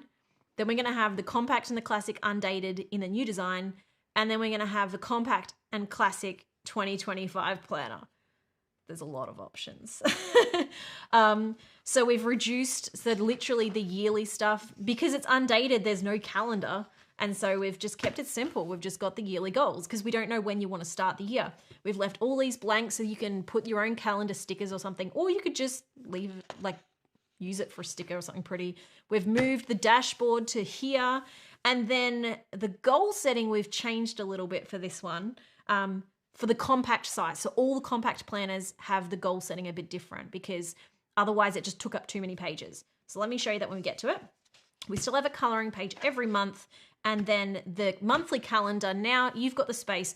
We also kept off the dates because I know some people prefer Sunday start, some people prefer Monday start. By leaving it blank, you can choose. So everything is here that you can fill out however you want. And then our weekly spreads are all like this. So again, you can choose if it's Sunday or Monday start. And then down the bottom, we have our little habit tracker. So you can use this for the goals and they work weekly instead of monthly, or you can use it for other habits that you have. So if you want to create like a water tracker or something, you can use the lines here and you can tick it off for each day of the week. One change we need to make, Shane, this says Monday, Tuesday, Wednesday, Thursday, Friday. We probably need to take, or is that confusing if we take them off? I'm just realizing that we've put dates and we just said that we weren't going to do that. It's a prototype. I don't know if it's too late because they've already gone to print. It's not too late. It's not too late. I wonder if it's going to be confusing for people if it doesn't have anything, or if you would rather write them yourself. For people that like their Sunday start, I guess it would make sense to not have it. So we'll look at that. If it's not too late, we might actually choose to take them off. We'll work that out. So, because this is only the compact planner. Oh, sorry, I'm just overthinking now. I've gone into product mode. Ignore me. So all the different designs from the other one have been reduced to fit just this small area. So there's a lot less to color. We've kept the end of month reflection page, but we did take away, just to save space, we took away the memories page, and we've left this section down here that you can use for other notes, or if you do want to put your memories there, because we just had to pick some pages to cut, and we're like, well, if it's compact, you're just not going to get everything in the big classic planner, and I think that's fine because, so we just tried to find the pages that people were using the least to try and reduce the size. The tabs down the side all have no labels on them. You could mark these with a permanent marker or a paint marker if you wanted to write your own dates, or your months. So you can make it go from January, or you can make it start from March if you really want, or make your mid-year planner. Everything else is pretty familiar. So yeah, it kind of continues through, and then through to the back we have a few extra just at the back, like what we do, just a quick year in review, and a contacts page which we've reduced to just half, and then an extra notes page at the back. So it's still got a lot of the same things, but a few less things to try and make it more compact and make it a bit thinner and make it a bit more sort of easy to carry around for people that want to carry around. Still has the 2 bookmarks and all that kind of stuff as well. So there's a little preview for you. And with that, we are going to finish up. I'm going to take a quick break and get myself, probably, I've not drunk my water even though it's here. We will see our members again soon. I don't know how many of us will be there. It might only be like 10 of us, but we're going to have a good time anyway. And thank you to everyone else for joining me on this bizarre art haul video. It's obviously not like my normal videos because I'm not really doing any art, but I hope that you enjoyed it anyway and that you got to see some new products or things you haven't heard of before. And please check out the brands. Like, they've all been very generous in giving us this stuff, and I've been really impressed with the stuff that we've seen. So please make sure you check them out. And I'll see you in the next live, I guess. Thanks.